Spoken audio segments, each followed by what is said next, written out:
It is Free Talk Live. You can bring up whatever you want here. The number is 603-283-6160. That's 603-283-6160. Joining you in the studio tonight, you've got Ian, Matt, and Bonnie. Starting things out here tonight, the latest on the Russia-Ukraine situation, at least the latest propaganda. Right. Is what we can bring you here tonight. We can bring you propaganda from both sides, which is one of the nice things. I mean, there's no nice thing about war.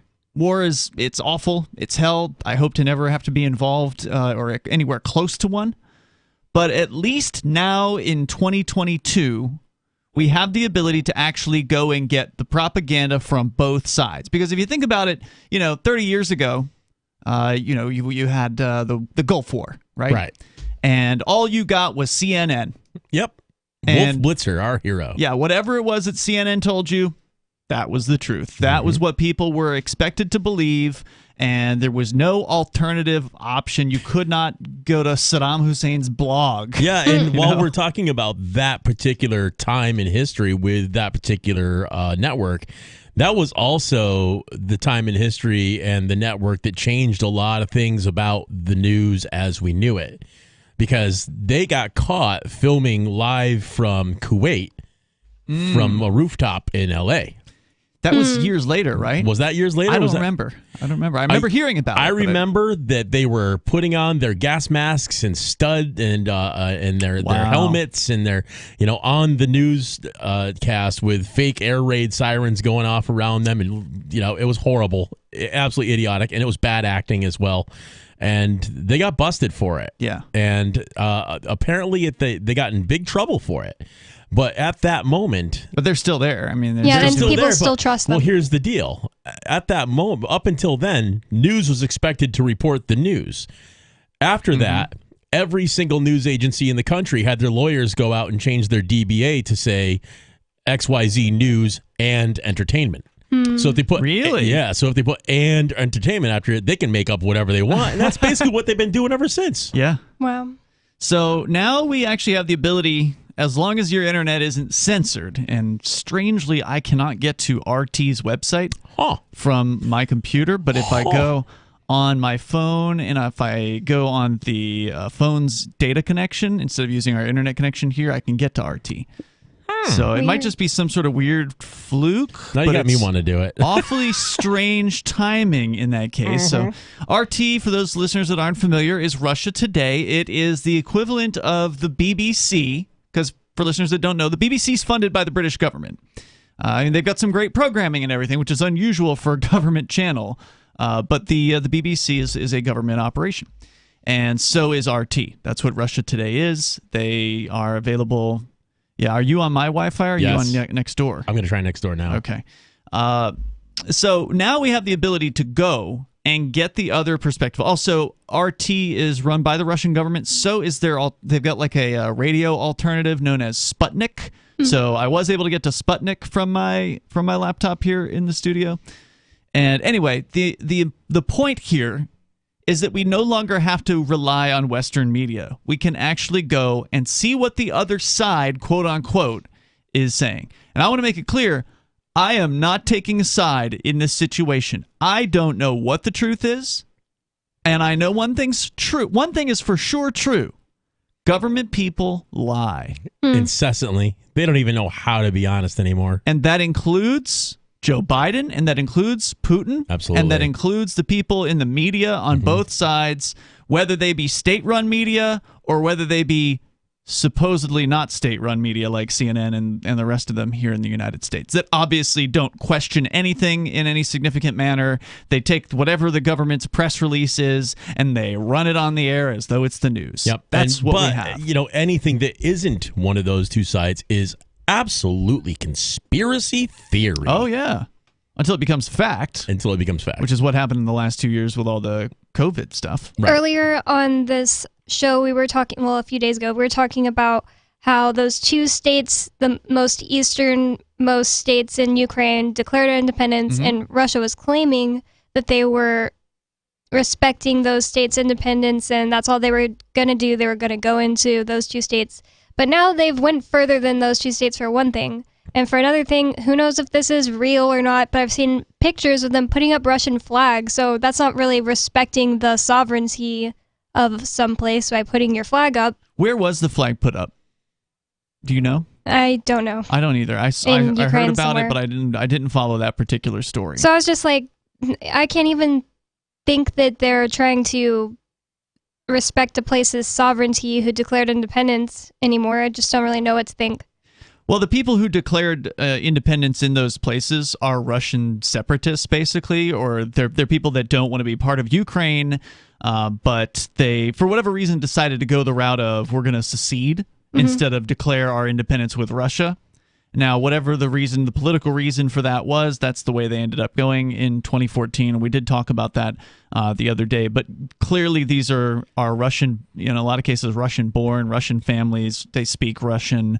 They are definitely, probably would be interested in being brought back into the fold of the Russian state. I'm not sure why anybody would want to be part of any state. I don't know either, but that's unfortunately the part of the situation we find ourselves in, Matt, is we are in the minority. I know. Those of us who are libertarian. I don't need a flag, and I don't need a parental figure. This is what states get you. Yeah. This bombings, life being destroyed. There's a story here in the mainstream media. MSN has it. From the Daily Beast, beyond evil, hospital bombing is just the beginning for Ukraine. So you have, on one hand, mainstream media claiming a ballistic missile has hit outside a Ukrainian hospital on Thursday, killing 2 civilians, in a sign that Putin's military is paying little regard to civilian life in its invasion plans. And then you have Putin claiming that they're only targeting military targets. That they are specifically, I've got the article from last night. This came out as the attacks started, the supposed bombings and such started, where the Russian Defense Ministry is asserting that it is not attacking Ukrainian cities.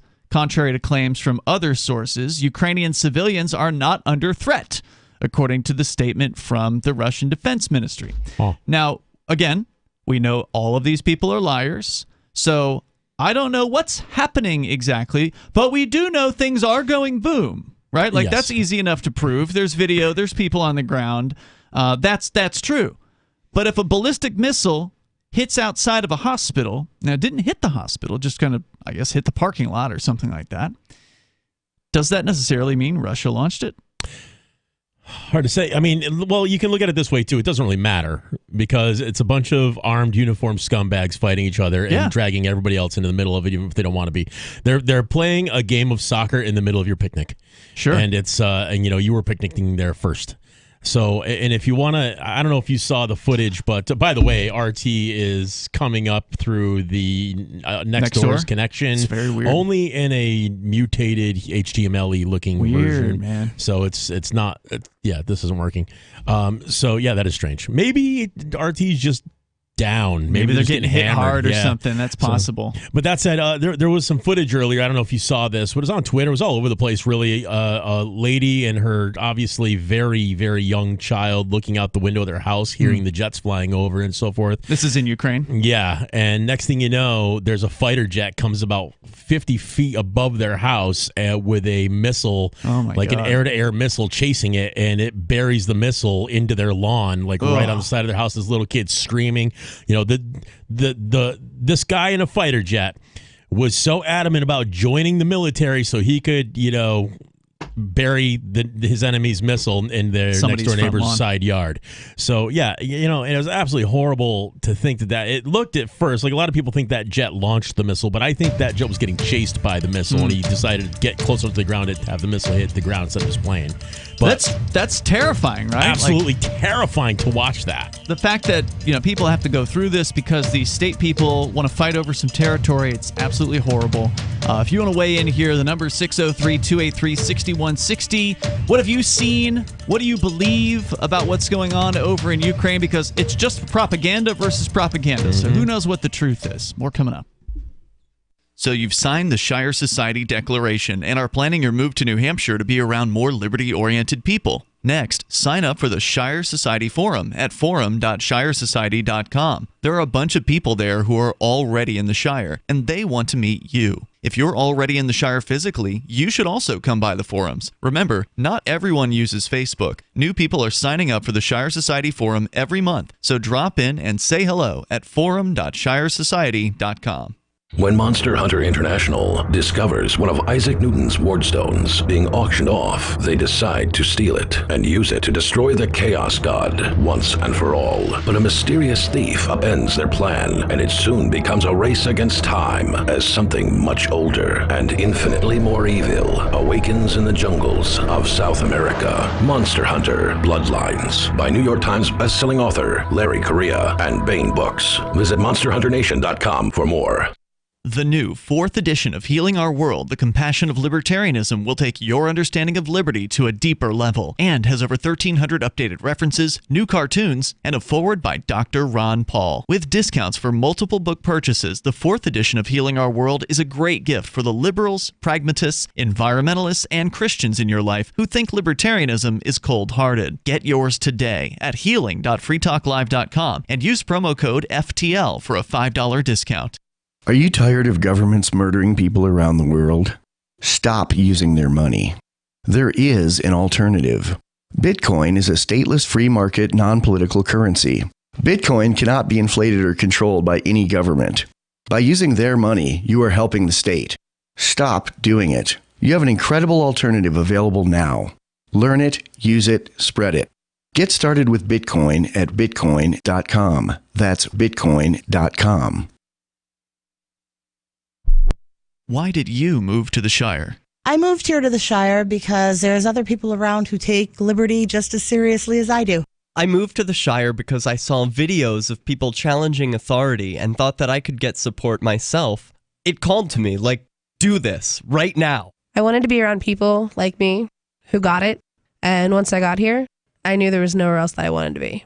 I've always wanted to change the world, so I moved to the Shire to join people who were actually working towards doing the same thing.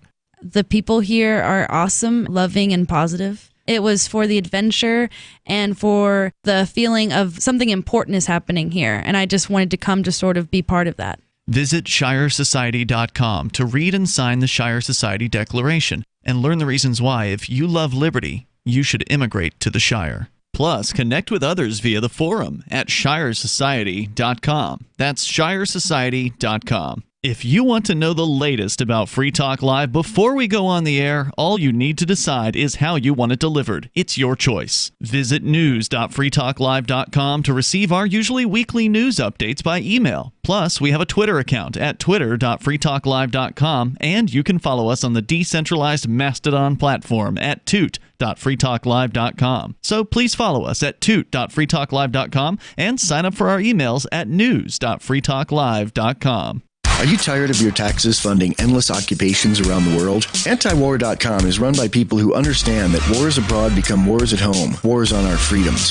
Antiwar.com is dedicated to bringing you the latest in news, views, interviews, and reviews from the top movers and shakers in the anti-occupation movement. Antiwar.com has it all, from thorough foreign policy analysis to interviews with whistleblowers who used to run the military-industrial complex. Anti-war, pro-free market. That's antiwar.com. Yep, we still do email. Drop your email address in the entry box at freetalklive.com, and you'll be kept in the loop with Free Talk Live.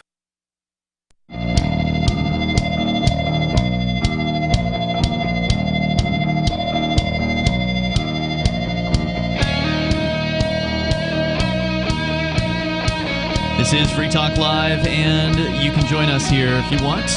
Can take control of the airwaves. You don't have to talk about the Ukraine situation, although it is a pretty serious thing going on there, especially for the people living there that have to deal with random missiles hitting their apartment complexes and or just out in the, I guess, out in a parking lot of a hospital. Luckily, one of them didn't hit the hospital itself, but still 2 people apparently perished because of that. But just because a missile flies into a facility doesn't necessarily mean it was Russia that shot it.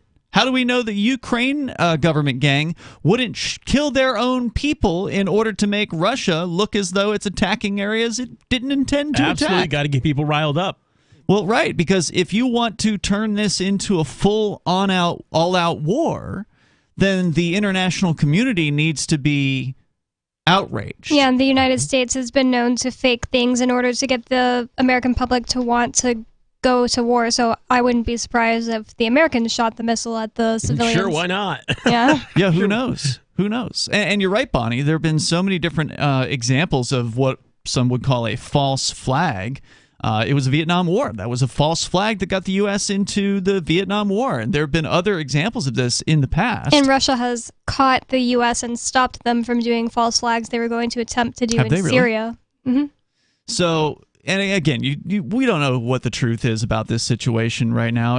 It's a developing thing. Maybe we'll find out some truths later on. But how do you know what to trust? How do you know what reports are accurate, what reports are honest? I don't. And I'm not claiming to, but one thing is true is John Kerry wants Vladimir Putin to know that just because there's an invasion going on between his country and the one next door, that's no reason to take his eye off the ball when it comes to climate change. Yeah, I'm sure they're going to really be considering that real hard. Is that right John now. Kerry, the one that ran against Bush? Yes. Wow. The VP I didn't know he candidate, still I think. existed. Yeah. So if you want to weigh in here, you can. 603-283-6160. That's 603-283-6160. By the way, Bitcoin price took a dive last night at around the same time the bombs started dropping, but it's back up. It came back up to where it was yesterday already, so it's sort of around, I think, 39,000 today. I'd like it if it went down a lot more.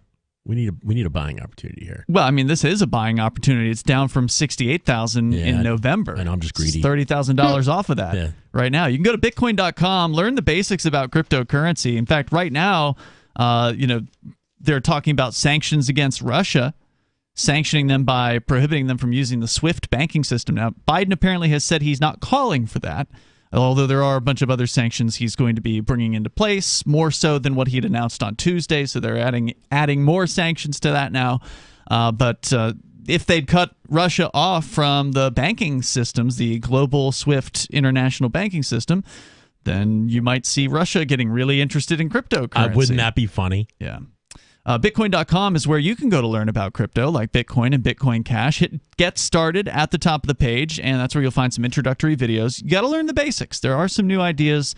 There's a little bit of a learning curve, but it doesn't take that long to get the basics down. It's easy. Click Get Started at the top of the page over at Bitcoin.com. And if you want the latest news headlines anytime about cryptocurrency and Bitcoin Cash, head over to news.bitcoin.com.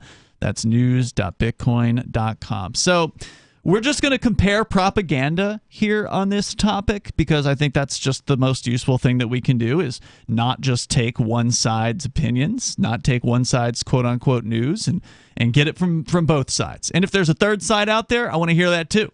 Like, the people that are actually on the ground. To me, that's probably the most honest thing that you can hear is somebody with a video camera. You just showed us the clip during the break, Matt, of some lady filming out the window of her home as a jet, not sure what brand, right? Don't know if it was a Ukraine jet or a Russian jet, but some jet comes out of nowhere and then there's a missile either that the jet launched or was trailing the jet. It looked like it was trailing it. You saw it behind it, so it couldn't have come out of it. That then runs into what appears the apartment complex. Yeah, just like a few doors down. Literally hit whatever was next to her house. That's for sure. Pretty terrifying stuff. Those videos, pretty hard to fake. Those are pretty believable. But then again, you don't really know who's firing what, and you really have no idea what you're seeing. There's probably a fighter jet expert out there who can tell us which one was on the run and which one was doing the attacking. So according to Russia Today, which is the Russian government's official propaganda arm, they say this. Again, this came out last night. The Russian Defense Ministry is claiming that its armed forces are attacking Ukrainian military facilities as part of the ongoing operation in the country. Precision weapons are being used against military infrastructure, air defense sites, military airfields, and aircraft, statement quoted by RIA Novosti. Now, we know that when the government claims they're using precision, that doesn't mean anything. They'll still kill a wedding party and some babies. Right, or a hospital or whatever, right? We've seen how the U.S.'s precision attacks have gone. Yeah, they gauge everything by a nuke. So if it doesn't kill as many people as a nuke, it was precision. But that said, Russia's claiming they're not attacking the cities. They're claiming they're not attacking civilians. They're claiming they're only going after the military. The Ukrainian president, Volodymyr Zelensky, confirmed the nation's military sites were under attack. Under a video address last night, he announced martial law in the country, called on Ukrainians to stay calm and preferably not leave their homes. He said Ukraine was strong and will defeat anyone. Earlier Thursday, Vladimir Putin announced he had authorized a special military operation. Not a war, mind you. Special military operation. Is that like the police operations are going on in this area, so you can't come over here? Basically, yeah. You're referring to a video we saw from Ottawa. Yeah, but they do that in any situation. Sure. Sorry, there's police operations going on right here, so you can't come over here and film us. So listen to this. Putin said the goal of the special military operation was to, quote, demilitarize and denazify Russia's neighbor. To demilitarize and as in Nazi, denazify. Russia said that about Ukraine? Yeah, this is what Putin from Russia said about the operations in Ukraine. So the people of the Ukraine are there's a lot of Nazis in Ukraine? That seems to be what he was suggesting. That is so laughable. Wow. I wouldn't have expected something like that from Putin. Usually Putin's the one that's like, seems like stays away from that woke crap. You know what I mean? Seems like the rest of the world leaders are like the more likely one to be like, we're just fighting against Nazi hate. And Putin's like, no, I just want to kill people. Well, I don't listen to a lot of what Putin says, so I'll take your word on that one, Bonnie. It's like his general character. I just wouldn't expect that from him. It's propaganda, right? So he's saying, we're going after the Nazis. Okay. My God. Who could be against that, right? Right. But then on the other hand, they're quote unquote to demilitarize the Ukraine.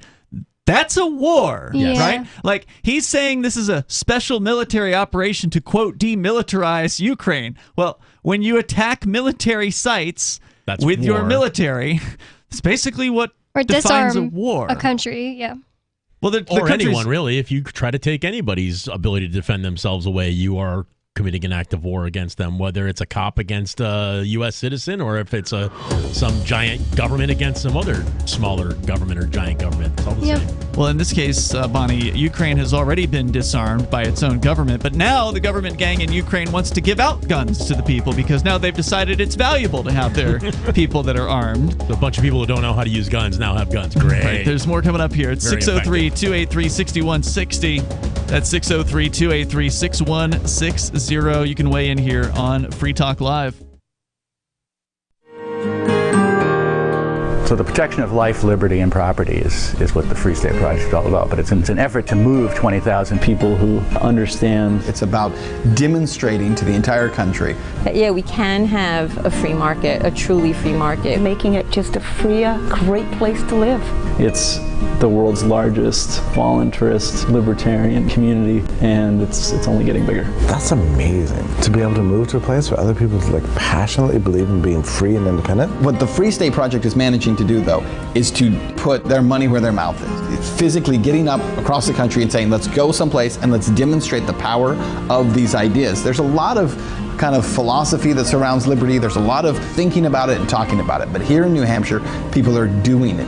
101 Reasons Liberty Lives in New Hampshire, a documentary by Free State Project Early Movers. Watch it free at 101reasonsfilm.com. 101reasonsfilm.com. From Feature Story News in San Francisco, I'm Ira Spitzer. In response to the invasion of Ukraine, the Biden administration has laid out new measures to make it harder for Russia to do business and access finances around the world. U.S. President Joe Biden said the new sanctions would have a long-term impact on the Russian economy while minimizing the impact on the United States. FSN's Nick Harper reports from Washington. President Biden said there had now been a complete rupture in U.S.-Russia relations and that the Russian president must pay for his actions. Putin is the aggressor. Putin chose this war, and now he and his country will bear the consequences. Biden said the new sanctions targeting banks, state-owned businesses and the Russian elite would be a major hit on Putin's long-term economic ambitions.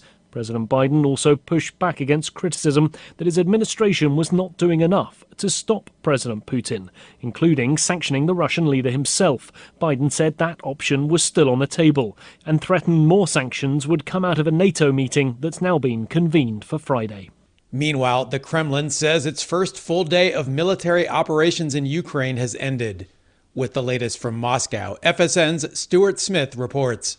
The Russian Ministry of Defense says it's now concluded operations for Thursday. It's around 8 o'clock in the evening in Kiev, around 9 o'clock here in Moscow, and they say that 83 land sites have been secured in Ukraine, and that's it for tonight. Having said that, there are signs that Ukraine is mounting counterattacks on Russian positions, so it may not be quite as clear-cut as that.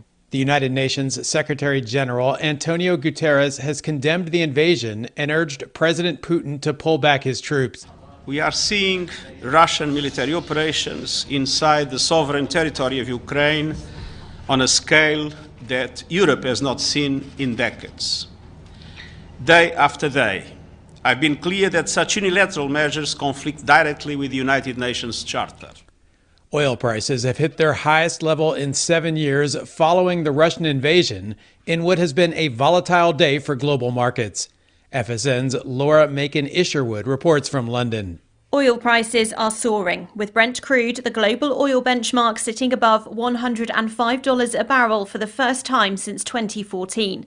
It's an impact, analysts say, of Russia's invasion of Ukraine, and one that will be felt in the pockets of the public. In the UK, petrol prices had already hit record highs this week of $1.99 a litre. But there are warnings from motoring groups that average prices could go up even further. The energy sector has also seen huge jumps in response to fears that new sanctions imposed on Russia could lead to a reduction in supplies. From bureaus worldwide, this is FSN. Got Telegram? You can follow our channel there and discuss show prep with other listeners at telegram.freetalklive.com.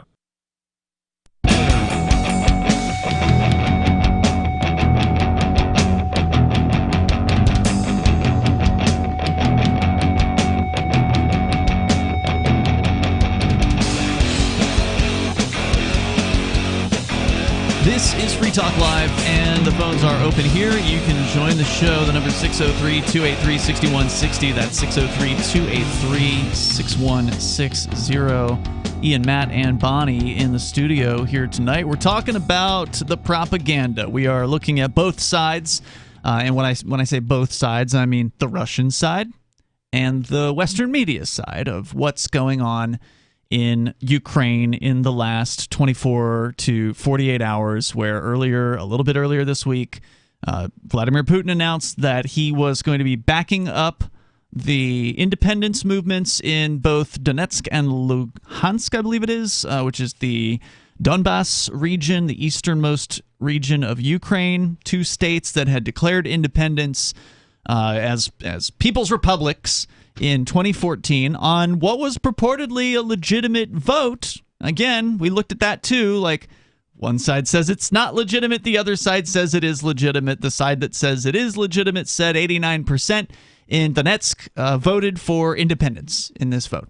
The other side said, well, we caught some of these activists with 100,000 ballots pre-filled out with the secession vote on. Of course. So who knows? Of course. What the real story is there. But of course, the reality is that particular area is highly Russian as far as its language is concerned. Yeah, language and culture and so forth tends to be a lot more Russian than Ukrainian. It borders Russia. The people there, a lot of them, legitimately do believe themselves to be Russian. Now, they didn't vote to join Russia, quote unquote. They voted to declare themselves independent from Ukraine. Maybe the long-term plan is to join Russia, and they ostensibly reached out to Putin and said, hey, will you acknowledge us finally? Because he didn't do it previously. But now all of a sudden he decided he was going to. And so he said, all right, well, I'm going to acknowledge these two independent states as independent states, and therefore we're going to roll our tanks and our troops in there to support these independent states in their fight for independence against the Ukraine government. And so that was kind of the official propaganda from the Russian side as far as what was going on. But then, all of a sudden last night, the news was there are explosions all over Ukraine. And so it had gone from, we're just going to roll troops into these 2 states, which are not part of Ukraine, because then it's not an invasion of Ukraine if you don't believe that it's Ukraine, right? Then it's just we're just here to be peacekeepers. That was what the official story was from Russia at that time. But then you got bombs going off, apparently, in all other places in Ukraine, and then the statement comes out from Russia that we are attacking the military. This isn't a war. This is a special military operation, but we're doing everything we would do in a war, which is to attack the military. Well, I saw online that there seemed to be some bombs dropping in some places that were not military targets. Yes, indeed, and that is what you're going to see in the Western media. So I was giving you the Russian propaganda side of the story. The Western propaganda side of the story is Russia's just dropping bombs on everybody. They're killing innocent people. There's a hospital bombing, even though it didn't actually hit the hospital. There's been people that have had missiles fly into their apartment buildings, and they said 40 people died last night, but then other reports said the 40 people were all Russian military. Well, not Russian military, Ukrainian military. As we see on a pretty regular basis, you hear people say the truth probably lies somewhere in between. I think that's not even the truth. I think the truth is probably somewhere completely undercover and hidden from us and will be forever. But I did see one conspiracy theory earlier. And it had to do with people were making connections that probably there's no proof that they're there, but it is interesting to think of.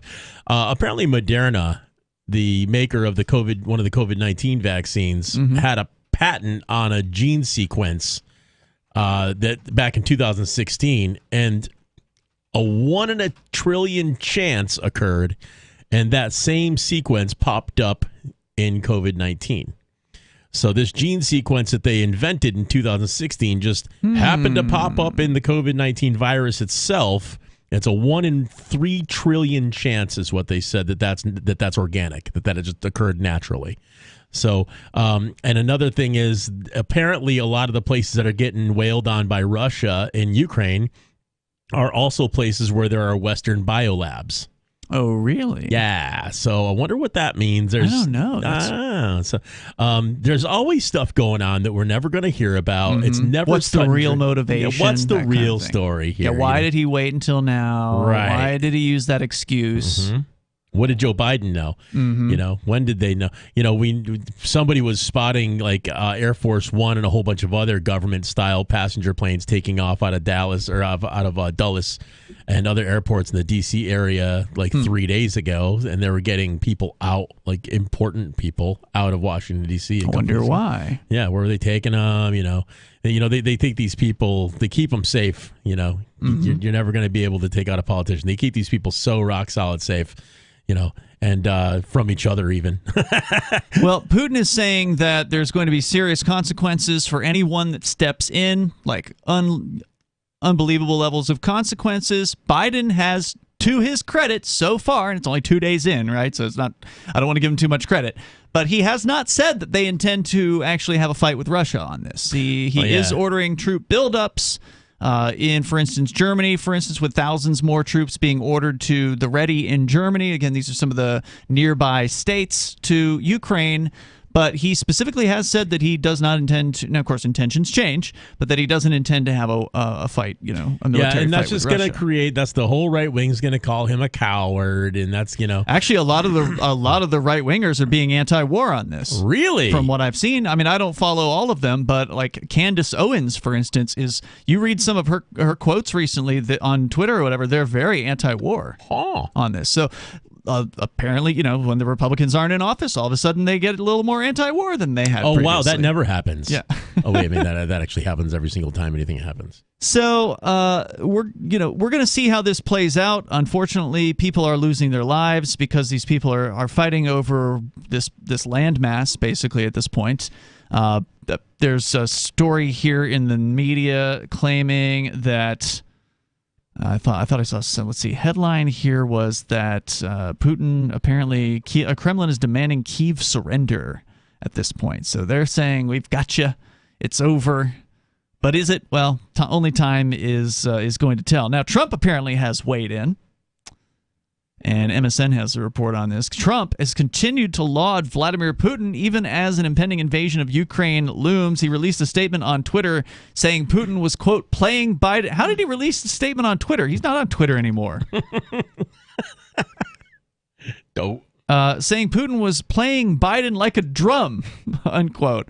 The former president was also filmed at Mar-a-Lago calling Putin pretty smart for taking over Ukraine for, quote, $2 worth of sanctions, unquote. He has continued to praise Putin even as the full-scale attack is looming. And then it just goes on to repeat itself there. But so Trump's making some headlines. By the way, did you hear that his Trump Social thing, the Truth Social, launched earlier this week? I heard it was kind of floppy. Yeah, it was a bit of a bumpy launch. Apparently their website crashed when people were trying to get in there and get registered. And for whatever reason, they launched this thing with only Apple iPhone or iOS support. So if you've got an Android device and you wanted to get on Trump's new social media platform, sorry, you can't. And they say the Android app is coming soon, but they've had months to get this thing ready. Like, why would you launch in a half-ass way like that? I wonder how many of these programmers and developers are just taking these rich people for a ride. My mom told me, I'm from upstate New York, and there's a wealthy billionaire family in central New York, right where I'm from, and apparently this guy, they own a big steel company there. And the latest news on him is he wants to start his own cryptocurrency. So he's hired this whole crew of developers. Like, they're going to charge him millions of dollars to give him an Ethereum token. Probably true. Which costs like nothing to create. The number is 603-283-6160. That's 603-283-6160. You can weigh in on the Ukraine situation or bring up whatever is on your mind. Take control of the airwaves here on Free Talk Live. If you're looking for work, it's a process of elimination, and you're trying not to be eliminated. So here's a tip for making the cut, and this might seem subtle, but to the person interviewing you, it's not.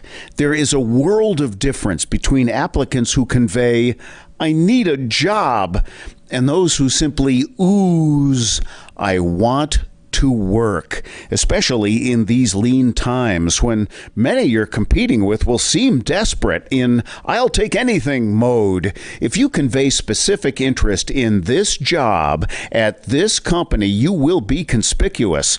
Thus, the value of going to school on the company you're applying to before the interview.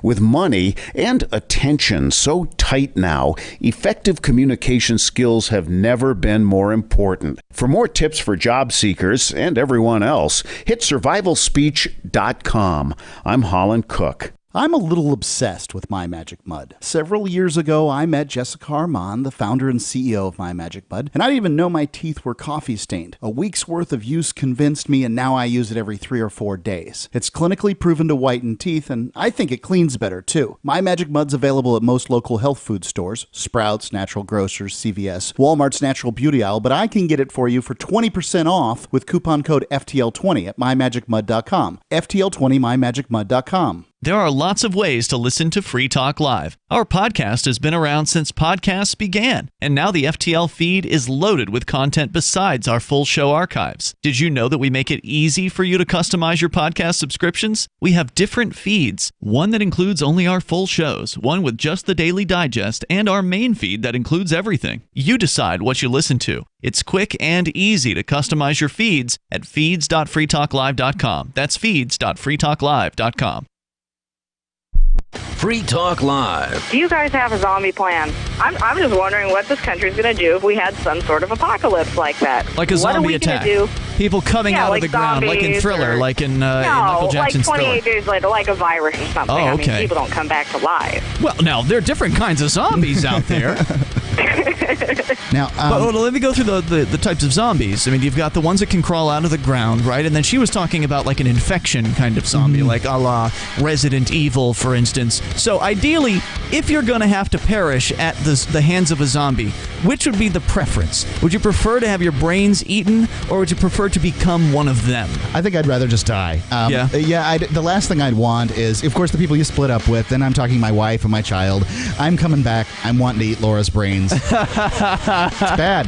It's bad. Free Talk Live, 7 nights a week from 7 to 10 Eastern, live on the Liberty Radio Network at LRN.FM. What if you want to hear the latest episode of Free Talk Live, but all you have is your phone, you forgot to download our archive, and you have no data connection? You can call our Listen line at 641-793-0191. That's a long-distance number, so you may incur charges. If not, listen as long as you want. 641-793-0191. The Free Talk Live Listen line, 641-793-0191. There are basically two types of advertising, direct response and branding. Radio's great for direct response with its low cost to listener ratio, but audio can't be beat for branding, which is a longer-term endeavor. You want to be the first thing that someone thinks of when they think about your product or service. If you have a local business that you want kept top of mind in your community, call the station. If you need national reach, Free Talk Live's got around 200 radio stations, millions of monthly listening sessions, can suit all budgets, and if we don't think we're right for you, we'll tell you. Email me, mark@freetalklive.com. Our Matrix server is about as free as internet chat can be. Join the existing rooms or create your own at chat.freetalklive.com.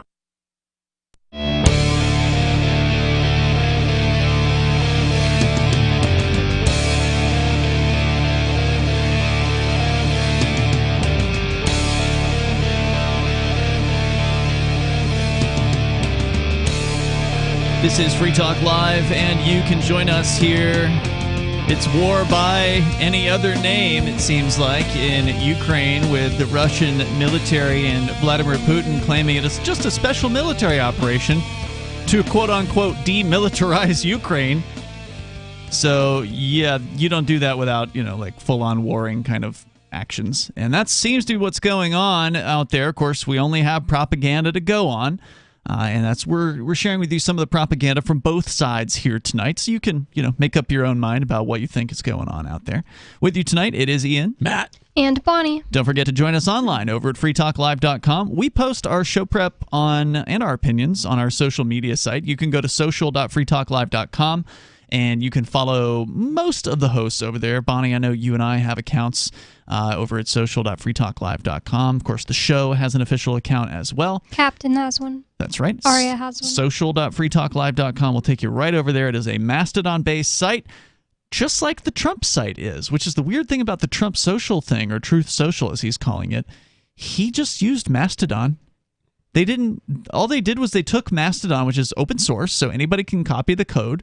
They made some tweaks to it, so they did some customizations. This is my understanding. I have not used the actual site, but this is my understanding of it. Number one, I can't under my bail conditions, but number two, even if I could, I don't have an iPhone, so I can't use it in that way. But it's just Mastodon. They went and they renamed on Mastodon when you type something and you post it. It's called Tooting, T-O-O-T. Which I hate that name. It's silly. Sounds like a little the way a mom talks about a fart to a little kid. But Mastodon is an elephant icon, so it's supposed to be the elephant tooting. And that's why it's even worse. It's like just... But it's funny, at least. And so on the Trump social site, they changed it to Truth. You're truthing. Retarded. It doesn't make sense, like, in your sentence. Yeah. I sent a truth. That's stupid. Or when you retweet, it's called retruth on Trump's site. God, that just does not work. Why is it that they didn't release an Android app? All they did was just, retool Mastodon. Anyway, if you want to see what Mastodon's like, we've been running one for a couple of years now over at social.freetalklive. I guess maybe just over a year. Social.freetalklive.com. You can join the site there. Let's go to AC, calling us from Arizona. You're on Free Talk Live. Go ahead, AC. Hey, guys. I heard your question about Putin's crack about Nazis in Ukraine. Yeah, he said he was going to denazify Ukraine. Yeah, and what he's referring to is bad blood between the Russians and Ukrainians since the 30s. And this is a movement that was started when Russia annexed Ukraine in the 30s, and of course you had the starvation after that. Ukraine never willingly went over to Stalin's Russia, the Soviet Union. So there was a movement called the Banderites. You can Wikipedia that. And this movement really peaked out during World War II when the Germans invaded. And they, of course, got the Ukrainian insurgent army to side with the Nazis, and they fought the Soviets. So this, they still refer to this today, and you'll see if you followed like the 2014, 2015 Ukrainian war, they would refer a lot to Banderites. And, so you're saying that in the case of the Nazis back then, the enemy of my enemy is my friend as far as the Ukrainians are concerned? That's why they teamed up with them?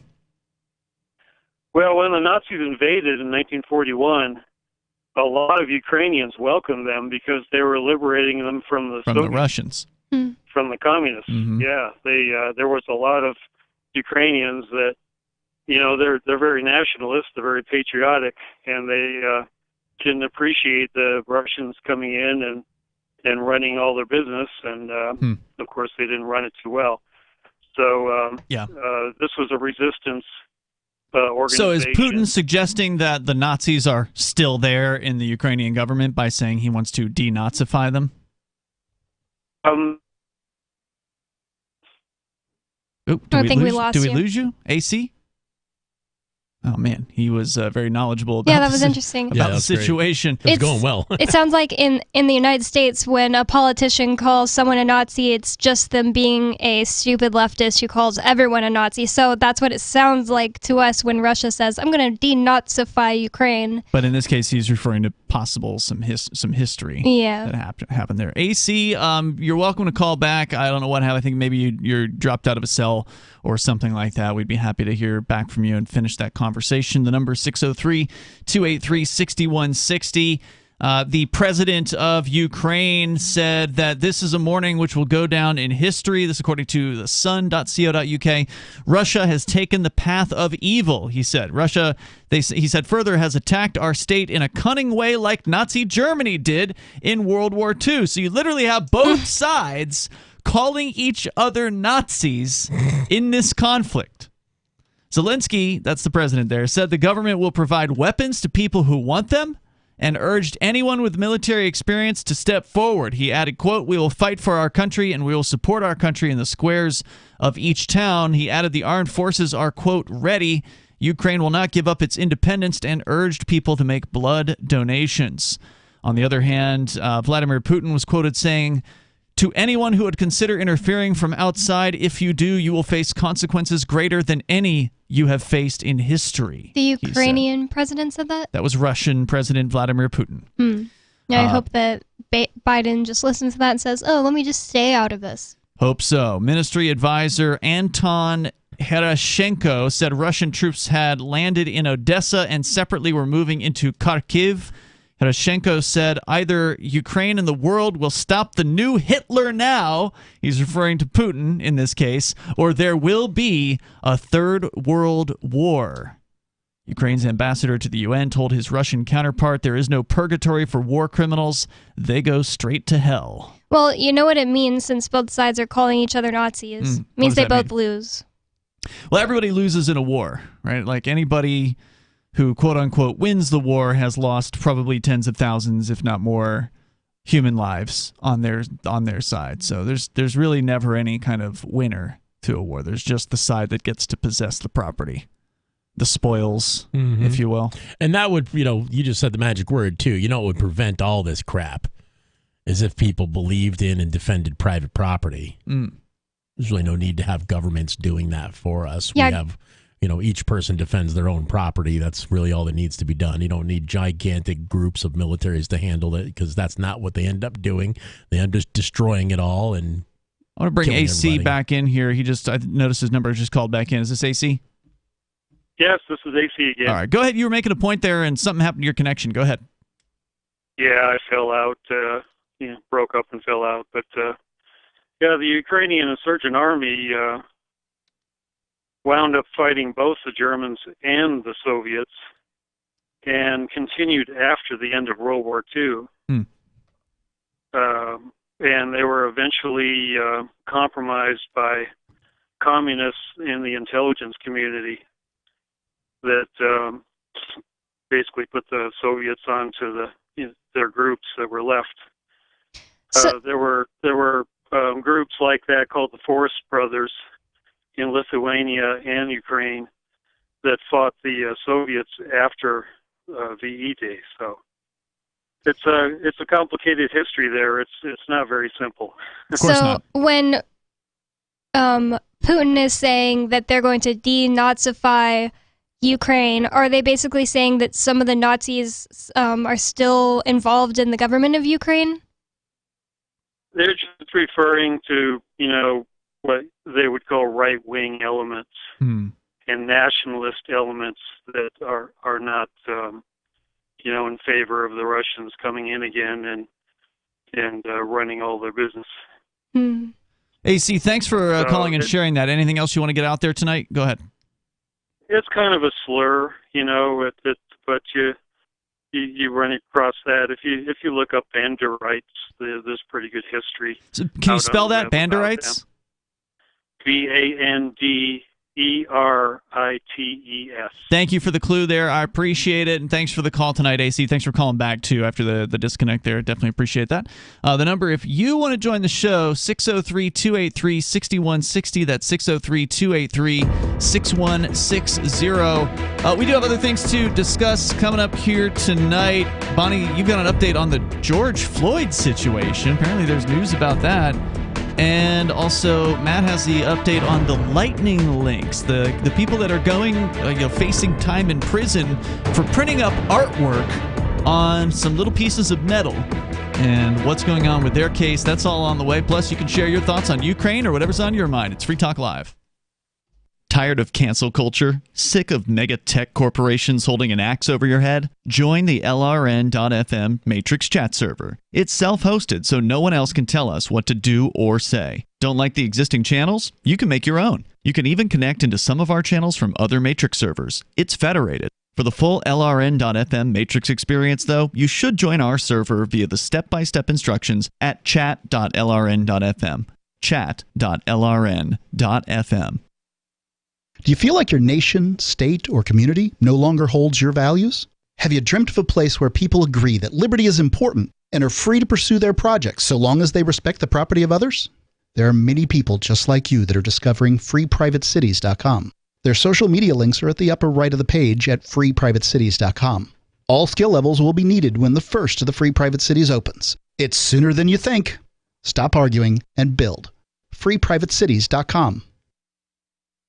Looking for a great real estate investment? Consider New Hampshire, which is ground zero for the Liberty Movement. Your first call should be to Mark Worden from Porcupine Real Estate. He's more than just a real estate agent. He's your New Hampshire concierge. Where are the best places to live? Do you want farm, city, the burbs, or forest? Do you want a duplex or multifamily building so that renters pay your mortgage? There are homes in all price ranges in New Hampshire, and Mark can help with financing too. Invest in liberty and property. Mark Worden can help. PorcupineRealEstate.com. If you want to know the latest about Free Talk Live before we go on the air, all you need to decide is how you want it delivered. It's your choice. Visit news.freetalklive.com to receive our usually weekly news updates by email. Plus, we have a Twitter account at twitter.freetalklive.com, and you can follow us on the decentralized Mastodon platform at toot.freetalklive.com. So please follow us at toot.freetalklive.com and sign up for our emails at news.freetalklive.com.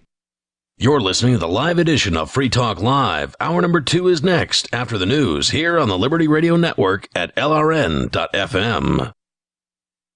From Feature Story News in San Francisco, I'm Ira Spitzer. In response to the invasion of Ukraine, the Biden administration has laid out new measures to make it harder for Russia to do business and access finances around the world. U.S. President Joe Biden said the new sanctions would have a long-term impact on the Russian economy while minimizing the impact on the United States. FSN's Nick Harper reports from Washington. President Biden said there had now been a complete rupture in U.S.-Russia relations and that the Russian president must pay for his actions. Putin is the aggressor. Putin chose this war, and now he and his country will bear the consequences. Biden said the new sanctions targeting banks, state-owned businesses and the Russian elite would be a major hit on Putin's long-term economic ambitions. President Biden also pushed back against criticism that his administration was not doing enough to stop President Putin, including sanctioning the Russian leader himself. Biden said that option was still on the table and threatened more sanctions would come out of a NATO meeting that's now been convened for Friday. Meanwhile, the Kremlin says its first full day of military operations in Ukraine has ended. With the latest from Moscow, FSN's Stuart Smith reports. The Russian Ministry of Defense says it's now concluded operations for Thursday. It's around 8 o'clock in the evening in Kiev, around 9 o'clock here in Moscow, and they say that 83 land sites have been secured in Ukraine, and that's it for tonight. Having said that, there are signs that Ukraine is mounting counterattacks on Russian positions, so it may not be quite as clear-cut as that. The United Nations Secretary General Antonio Guterres has condemned the invasion and urged President Putin to pull back his troops. We are seeing Russian military operations inside the sovereign territory of Ukraine on a scale that Europe has not seen in decades. Day after day, I've been clear that such unilateral measures conflict directly with the United Nations Charter. Oil prices have hit their highest level in 7 years following the Russian invasion in what has been a volatile day for global markets. FSN's Laura Macon-Isherwood reports from London. Oil prices are soaring, with Brent crude, the global oil benchmark, sitting above $105 a barrel for the first time since 2014. It's an impact, analysts say, of Russia's invasion of Ukraine, and one that will be felt in the pockets of the public. In the UK, petrol prices had already hit record highs this week of $1.99 a litre. But there are warnings from motoring groups that average prices could go up even further. The energy sector has also seen huge jumps in response to fears that new sanctions imposed on Russia could lead to a reduction in supplies. From Bureaus Worldwide, this is FSN. With FSN Spotlight, I'm Simon Marks, looking today at the costs of the Ukraine crisis for French President Emmanuel Macron. He's battling to win re-election next month and only last weekend thought he was making progress in his effort to defuse tensions over Ukraine. But a summit meeting that he appeared to have brokered late on Sunday night between Presidents Biden and Putin has now collapsed. The French president was criticised publicly by Vladimir Putin earlier this week, and reporter Peter Allen in Paris says domestically the narrative isn't any more positive. Well, the media reaction really reflects what the vast majority of French people feel, which is quite simply they don't want another war in Europe. You also detect in the press quite a lot of criticism of Emmanuel Macron and his failed diplomatic efforts over the last few days. Le Monde, for example, a paper that is normally quite supportive of the president, has been highlighting all kinds of criticism, the fact that he thought that he was very close to diplomatic effort, and a solution indeed on Sunday. Here we are on Wednesday, and all that has completely collapsed. Last weekend, it looked like Emmanuel Macron might be able to pull a diplomatic rabbit out of a hat. Today, in France, he's being penalised even for attempting the trick. With FSN Spotlight, I'm Simon Marks. The main news again. U.S. President Biden imposes more sanctions on Russia, saying the country will bear the consequences of invading Ukraine and calling it a flagrant violation of international law. Oil prices hit their highest level in 7 years following the invasion in what has been a volatile day for global markets. And the Kremlin says its first full day of military operations in Ukraine has ended. That is the latest feature story news. Ira Spitzer reporting. The only nation where this regularly happens concludes that there's no way to prevent this. A college rape victim is pretty thrilled about recounting her assault to a faculty committee, and the nation's depressed individuals march on the Atlantic Ocean. This is the Onion Week in Review. Secretary of Veterans Affairs Eric Shinseki announced plans this week to improve healthcare for American veterans with a new $500 million state-of-the-art waiting room. The 150,000 square foot complex will reportedly feature a wide selection of magazines, 2 water coolers, and receptionists who will immediately give veterans vague answers about how long they can expect to sit there before receiving inadequate healthcare. And in this week's commentary, a local man finds owning a cat is a great way to meet women who magically appear in your living room. In other news, a new study finds employee morale drastically improves after watching a coworker throw a fit. A wise oracle proclaims to all at a barbecue that he felt a raindrop, and an elderly man is hailed as alert. This is the Onion News Network.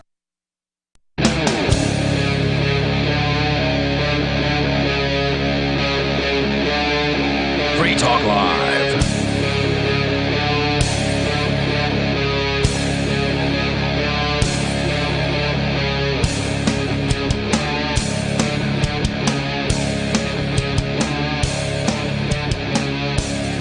It is Free Talk Live. You can bring up whatever you want to talk about here and take control of the airwaves. 603-283-6160.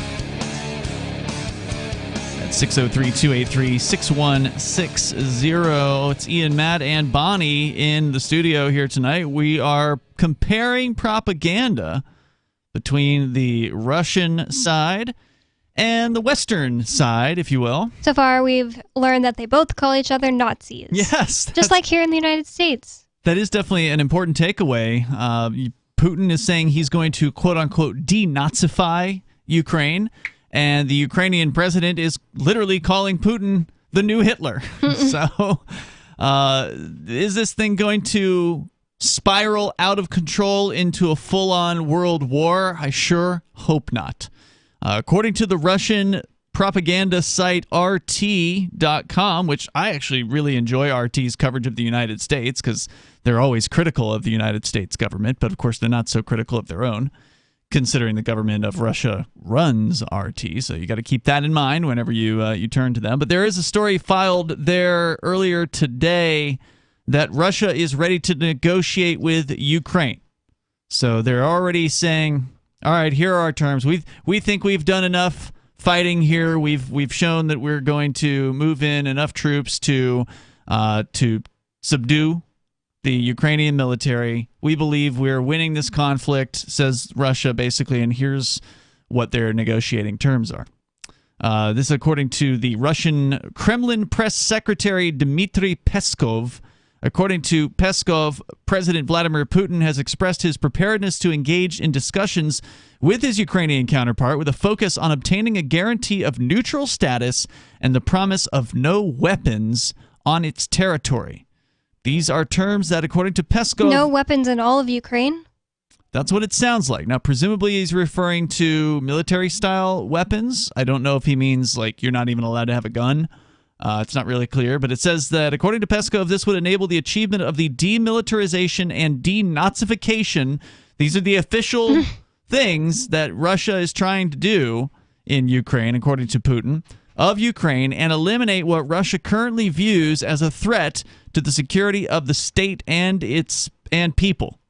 Peskov clarified, quote, the president formulated his vision of what we would expect from Ukraine in order for the so-called red line problems to be resolved. This is neutral status, and this is a refusal to deploy weapons. So that's what they want, and if Ukraine is ready to agree to those terms, then they suggested that the current military attack could be called off. Hopefully that happens, hopefully. You think they should surrender? Or you just want the military action to be called off? Yeah. Yeah, I don't know. I don't think they should. I mean, most people in Ukraine probably don't believe they should surrender to the Russians. Yeah, probably not. Right? So this is probably not going to end tomorrow, but basically you've got Putin saying, well, y'all could end this if you just agree you're going to be neutral and you're going to get rid of your weapons. Well, one thing nobody has been telling me, I just went... Our co-host? Nobody, yeah, our co-host, Mr. Nobody. I just went and was talking to him at a coffee shop, and One thing he was telling me that is really interesting to me is that NATO, the North American Treaty Organization, was created to get rid of the Soviet Union.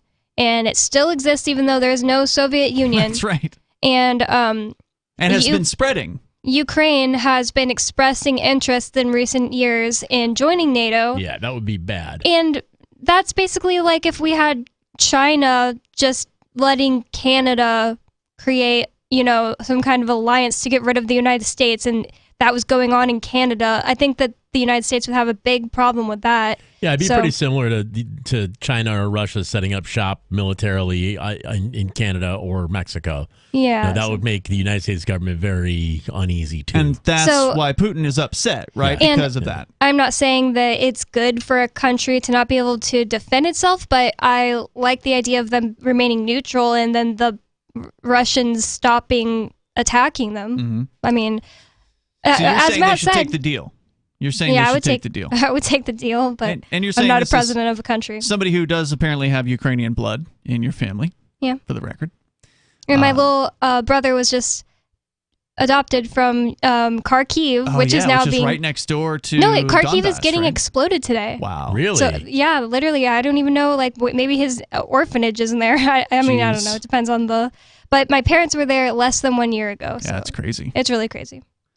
So if you want to weigh in here, you can. Again, we're just kind of looking at the different propaganda out there. Putin saying he's got the terms available if they just want to say, hey, look, we'll be neutral. We're not going to be part of NATO. And we're going to demilitarize, meaning to get rid of, I presume that means like tanks or whatever.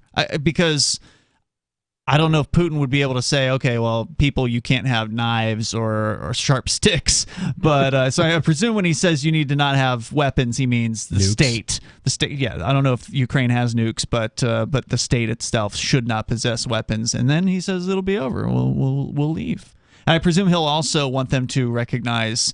It's not mentioned in this, but I presume he'll want them to recognize Donetsk and Luhansk as independent nations, because that was the purported reason for the invasion, quote unquote, in the first place. And that big Russian state's always willing to take on more taxpayers. Certainly. So that's pretty much the update, at least as far as what I can see. If you want to get, maybe you've been paying closer attention to this and you want to jump into the conversations, here you can. The number is 603-283-6160. That's 603-283-6160. So in other news, since we're talking about weapons, Matt, you've got an update on the insanity of the alcohol, tobacco, and firearms bureaucracy here in the United States. Yeah, they're a little nutty. As you explained to us on a recent episode, they targeted a couple of guys for artwork. Yeah. For creating works of art. Basically. And selling it.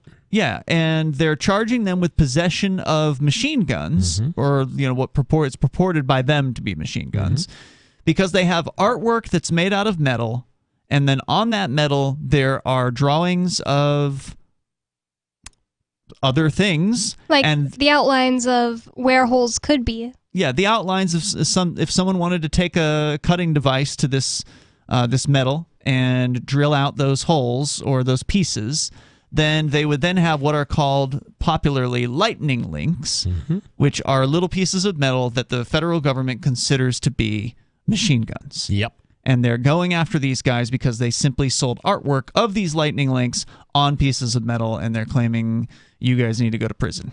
Correct. What's the latest in that particular case? So the latest GoFundMe, of course, has refused to release any of the funds Of to course. Matt They Hoover. should have known better. Yeah.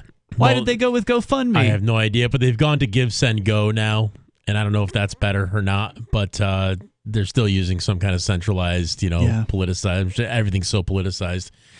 So they've got they're asking for $500,000. They've got about 23,000. How far did they get on I GoFundMe? didn't pay attention to that. I didn't find out, but I'm sure it was not a small amount of money. Because I think when we checked it, the dude was over like 60 or 100,000. Yeah, it was getting up there.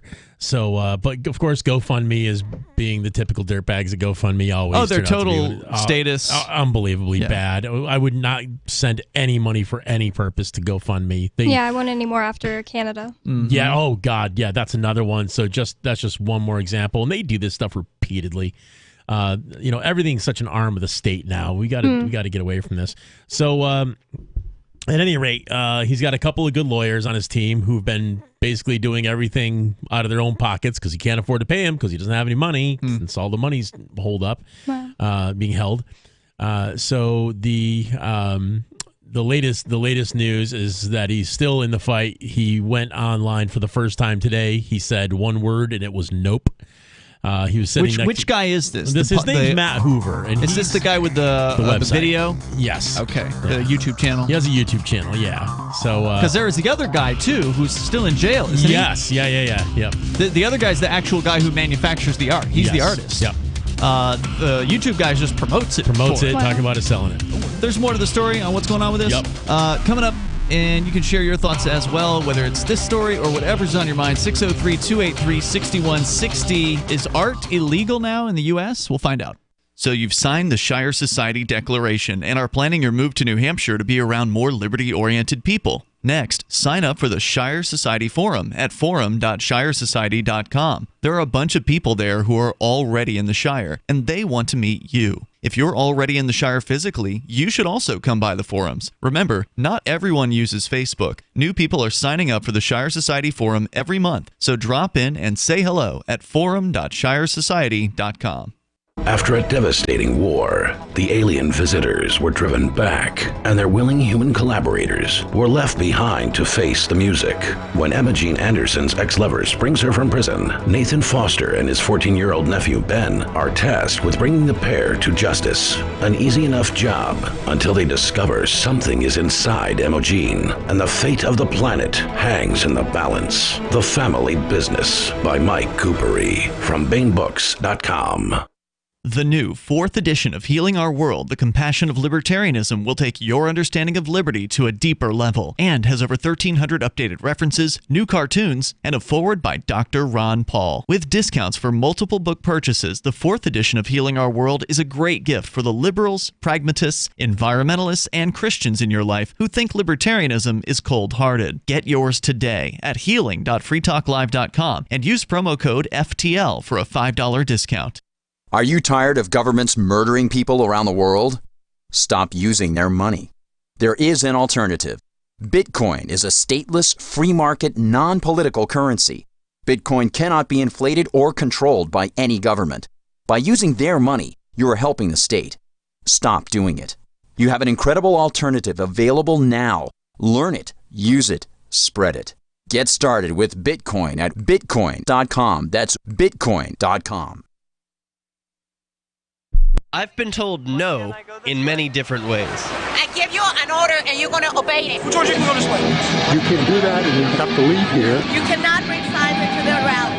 Walk with me. Well, I'm comfortable here, actually. Whoa. Hey. Who do you think you are? Excuse me. There is no video or audio allowed in this office. No, I have work today. You ain't going to make it. Wait on account. Now. Wait a minute. Forget it. Whoa. Hey! Oh my God! Unbelievable! Why are you running from me? Because you scared me. What am I being detained for? You're being served. What is this? You're being served. What is this?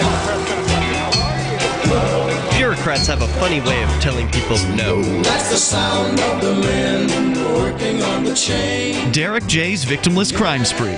Watch it for free and order the Director's Cut DVD at victimlesscrimespree.com.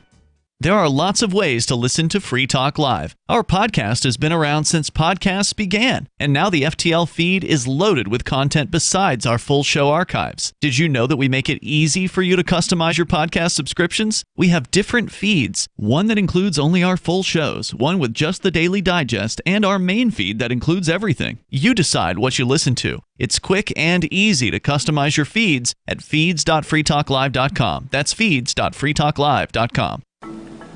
How many lawyers does it take to change a light bulb? None. They'd rather keep their clients in the dark. There are too many lawyer jokes to count. However, there are some lawyers with more noble intentions. At the Institute for Justice, we bring the light to our clients. We are a non-profit public interest law firm with clear values and principles. At IJ, we fight for those whose most basic rights are denied by the government. Visit our website today at ij.org. You can stick it to the man and big tech. Join our FTL social mastodon at social.freetalklive.com.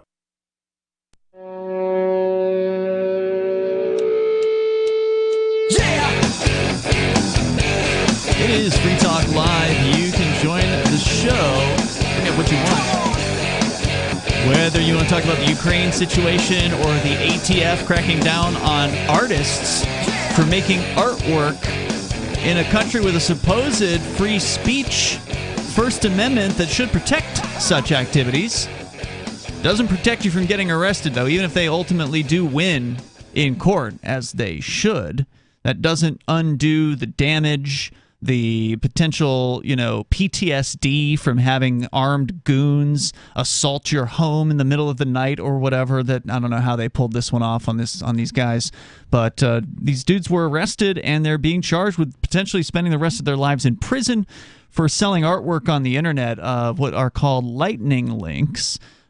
Which are little pieces of metal that you can drop into a semi-automatic rifle and kind of convert it in a way to a fully automatic. And again, you want to weigh in here, the number 603-283-6160. With you tonight, it's Ian, Matt, and Bonnie. So, hey, one thing I want to let you know about is that we do have a way that you can support this show. And Troy Schultz, I want to say thanks to Troy for helping us out as a silver supporter of the Free Talk Live AMPS Patreon. We do have an AMPS Patreon, which means you can go and do for as little as $5 a month, like Troy is doing over there, to help us advertise, market, promote, and support Free Talk Live. It helps us get on more radio stations. We're on over 190 stations today. Not all on the same day, but over a week, we're on 190 stations. And we can be on more than that. It does take time. It takes money. It takes effort. So thank you to Troy Schultz for helping us with that. And you can do that, too, over at amps.freetalklive.com. You get some cool perks, some benefits for joining up over there. That's amps.freetalklive.com. We sure do appreciate it. So, Matt, what else do we need to know? You said the dude is out of jail. He's out of jail. One of the two. One of the two. Well, I want to talk about rare breed triggers, too, with the forced reset triggers, because there's a funny new advancement in that, too. So the guy from the YouTube channel is out on bail. He's got a couple of lawyers. His name is Matt Hoover. Hoover. Yep, and he is his YouTube channel is CRS Firearms. And he was never involved in the sale of these things? Yeah, that's what he did.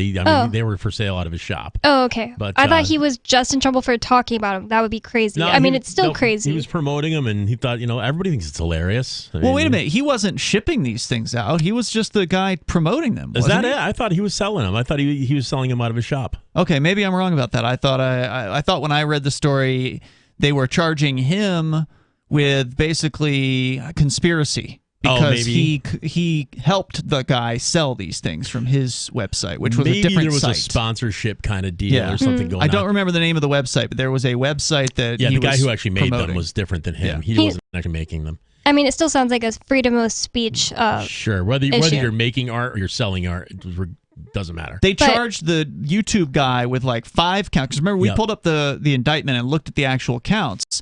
The main guy who ran the website, the artist, he's facing all the counts.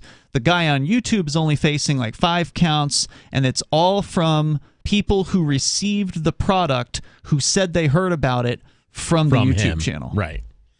So he's got a couple good lawyers, and their, of course, GoFundMe is blocking them from getting any of the money that's been donated to them.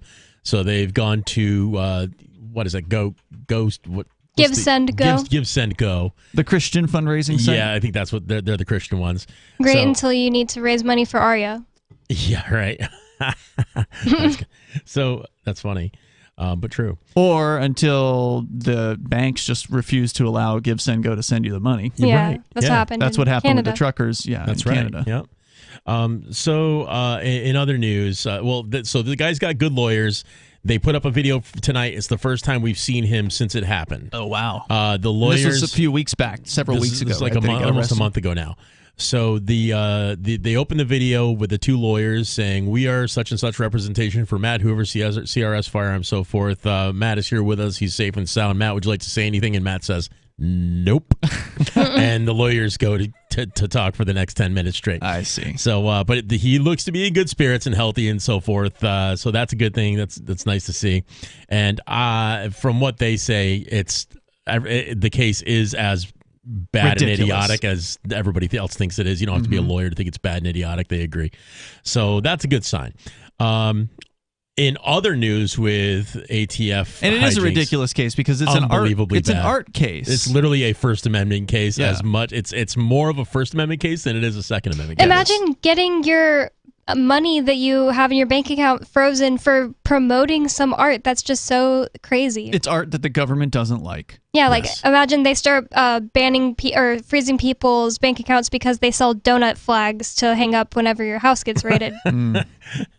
So in other news, a few weeks ago, we also reported on rare breed triggers. Rare breed are the forced reset triggers, right? These are kind of like a bump trigger. Yes, exactly. If people are familiar with a bump stock, it's kind of like that. This is a bump trigger. Yeah. It's not technically fully automatic. They're way more expensive, though, right? They're like $450. Wait, which one's more expensive? The trigger. Yeah, the rare breed triggers are pretty expensive. It's called a forced reset trigger.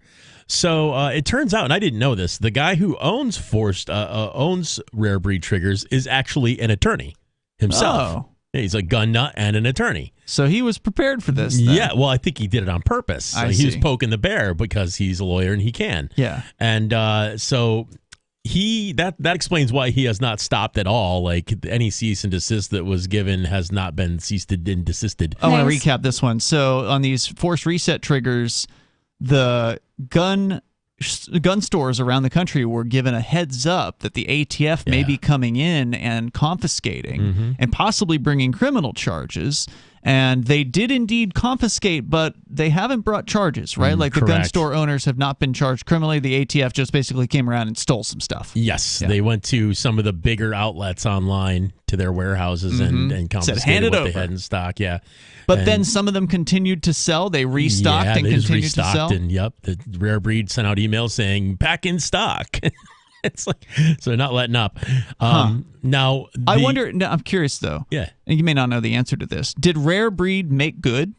Did they say, you know what, you guys lost 10 triggers, we're going to send you 10 more? That's hard to say. I don't know. I mean, how much money can these things cost to make? Triggers it's a piece of metal. Triggers are pretty precise things. Really? Yes. Wow. And there's a lot of technology that goes into making when they have to be certain hardness and do certain things. And when it's coming to something that's walking the line of being a fully automatic setup, you want to make sure that thing is performing exactly as it should. There's been people who've had their AR-15s malfunction at shooting range and gone to prison for it because they double fired. Wow. You know, and the ATF What does will that nail mean? them for double fired. Like instead of one going off per pull the trigger, it'll send 2 per pull the trigger accidentally, or it'll get stuck on fire or something. You know. So and why would they go to prison for? Because they had a machine gun bomb, even though it's just a malfunctioning firearm. It is not at all a machine gun. Wow. But it doesn't matter. The ATF doesn't care. If it fired more than once, you are going to prison. But if gun stores had inventory confiscated, I wouldn't think that they would want to restock that inventory knowing that the ATF could come right back by and take more of them. So, like, wouldn't the Rare Breed have an interest in sending them some freebies? Like, I would. That seems logical to me. I'm not sure if they did or not. But or is Rare Breed selling direct? Can you just go straight to their website? You can buy from the website, yeah. Oh, okay. Then that makes sense. We'll continue with whatever the latest is on the Rare Breed triggers situation. Your calls and thoughts are welcome. The number is 603-283-6160. And you can bring up whatever's on your mind and take control of the airwaves here on Free Talk Live.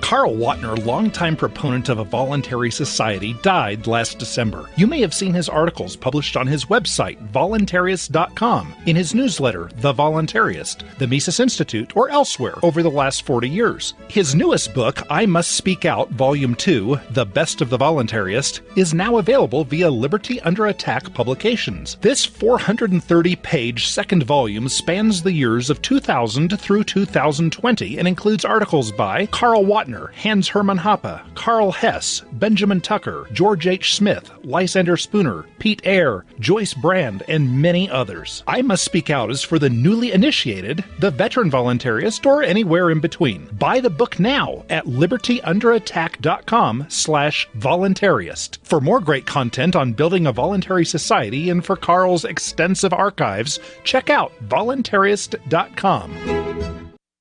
From Feature Story News in San Francisco, I'm Ira Spitzer. In response to the invasion of Ukraine, the Biden administration has laid out new measures to make it harder for Russia to do business and access finances around the world. U.S. President Joe Biden said the new sanctions would have a long-term impact on the Russian economy while minimizing the impact on the United States. FSN's Nick Harper reports from Washington. President Biden said there had now been a complete rupture in U.S.-Russia relations and that the Russian president must pay for his actions. Putin is the aggressor. Putin chose this war, and now he and his country will bear the consequences. Biden said the new sanctions targeting banks, state-owned businesses and the Russian elite would be a major hit on Putin's long-term economic ambitions. President Biden also pushed back against criticism that his administration was not doing enough to stop President Putin, including sanctioning the Russian leader himself. Biden said that option was still on the table and threatened more sanctions would come out of a NATO meeting that's now been convened for Friday. Meanwhile, the Kremlin says its first full day of military operations in Ukraine has ended. With the latest from Moscow, FSN's Stuart Smith reports. The Russian Ministry of Defense says it's now concluded operations for Thursday. It's around 8 o'clock in the evening in Kiev, around 9 o'clock here in Moscow, and they say that 83 land sites have been secured in Ukraine, and that's it for tonight. Having said that, there are signs that Ukraine is mounting counterattacks on Russian positions, so it may not be quite as clear-cut as that. The United Nations Secretary General Antonio Guterres has condemned the invasion and urged President Putin to pull back his troops.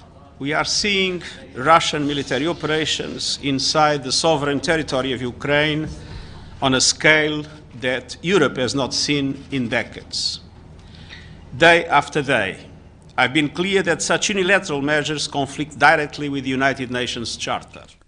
Oil prices have hit their highest level in 7 years following the Russian invasion in what has been a volatile day for global markets. FSN's Laura Macon-Isherwood reports from London. Oil prices are soaring, with Brent crude, the global oil benchmark, sitting above $105 a barrel for the first time since 2014. It's an impact, analysts say, of Russia's invasion of Ukraine, and one that will be felt in the pockets of the public. In the UK, petrol prices had already hit record highs this week of $1.99 a litre. But there are warnings from motoring groups that average prices could go up even further. The energy sector has also seen huge jumps in response to fears that new sanctions imposed on Russia could lead to a reduction in supplies. From bureaus worldwide, this is FSN. Don't miss a moment of Free Talk Live. Get our archives daily via our podcast at feeds.freetalklive.com.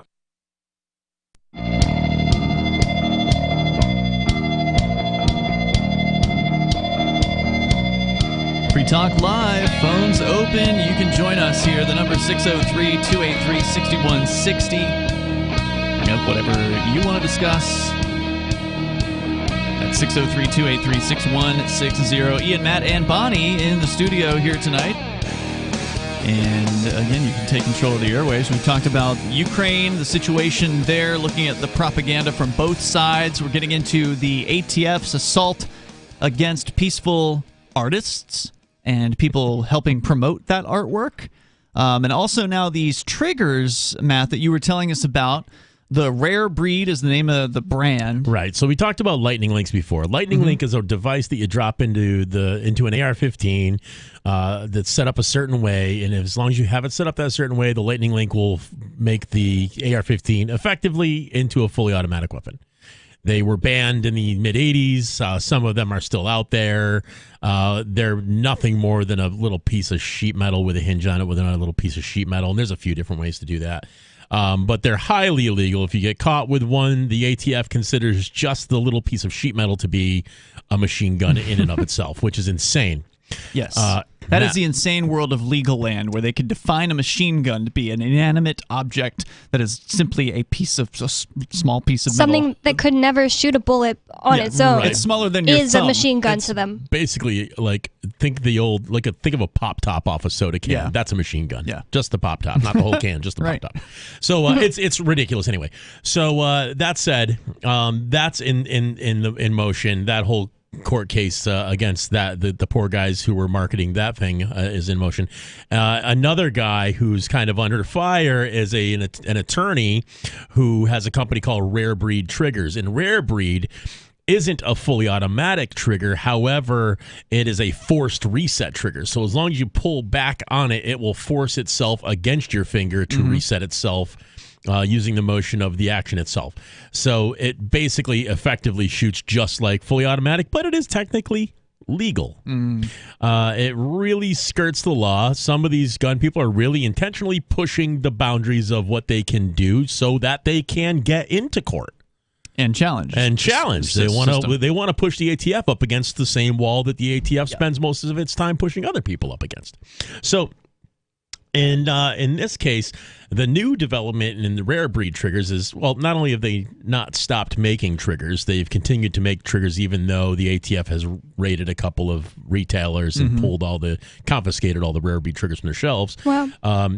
The Rare Breed triggers has now sent a cease and desist letter to a gentleman who is a gun enthusiast and a 3D printing enthusiast, because he isn't 3D printing lightning links. He's 3D printing a mechanism that will turn your regular trigger into a forced reset trigger. Oh, wow. So Okay. Rare Breed does not like that this guy is putting a file on the internet, letting anyone who owns a 3D printer to create their own forced reset trigger. He's using IP laws against so Tim Hoffman. So he's a lawyer, right? So yeah, he's a lawyer sense. and he can do that kind of stuff. That's too bad. So just because he believes in gun freedom doesn't mean he believes in all freedom. That's right. Which is sad. Well, Hold that thought. There's more on that. I want to get into Roger. it. But first, we got Dave. He's on the line in Arizona, northern Arizona, listening to K-Talks. Hello, Dave. Hey, how you doing today, Hey, Dave. boss? What's on your mind? Well, I talked to you yesterday, and you wanted me to call you back and give you a quick, let you know about that truck convoy, the Freedom Convoy. Oh, yeah. No, you'd called last night to say you'd been by in Kingman, Arizona there, where the People's Convoy, as it's being called. Convoy, yeah. I got it confused with another one. They were expecting to stay the night there in Kingman, and they did. And you had reported 500 people were out there. And I saw a video today that was then. Yeah. It's way more than that, wasn't it? It was a lot more than 500. Yeah, it was freaking amazing. Because by the time I had to give up because it was getting too dang cold for my scrawny butt. But yeah, there was apparently over 1,000 trucks. Wow, 1,000 trucks? That's fun. Yeah, that's insane. Did people know go there and see that? Yeah. Oh, yeah. wow. Yeah, those are the people that came in. In fact, I had a surprise visit from my daughter that lives in Utah, and she has a business at transporting pets. And she happened to be coming from Vegas to come see me in the middle of doing a transport. And there was a group in Vegas that assembled, and she was in that convoy that met up with this convoy that stayed the night in Kingman. And now they're going down to Texas. But I've figured out enough on this internet deal. There are 6 convoys going right now. Okay. Wow. All starting on the East Coast, all trying to assemble in Washington. But there's 6 starting points. It's crazy. But yeah, this pizza place where they had it last night was feeding everybody for free. They had it like a 2-day heads up and got some donations. And I talked to the owner, and he had at that point enough food that was donated and paid for to cook pizza for 1,000 people. That's fantastic. That's crazy. And then he has a barbecue smoker set up that's kind of like 6 foot long, like a full on beautiful, bigger than that, like a gorgeous commercial smoker. That they were doing a bunch of pork roast and butt and brisket and everything and feeding the truckers and everybody who showed up for free. I heard there was a truck stop that donated 25,000 gallons of fuel. Yes, a privately owned truck stop. Wow. Yeah. And that's stepping up to the plate right there. And they gathered up, depending on the number, $10,000 to $15,000 in cash donations that night as well. Wow, that's amazing. I saw people coming in with canned food to help feed these people on the road. Yeah, it really was amazing. It was cool. Yeah, the turnout's incredible. I've got a video that I was able to find on the.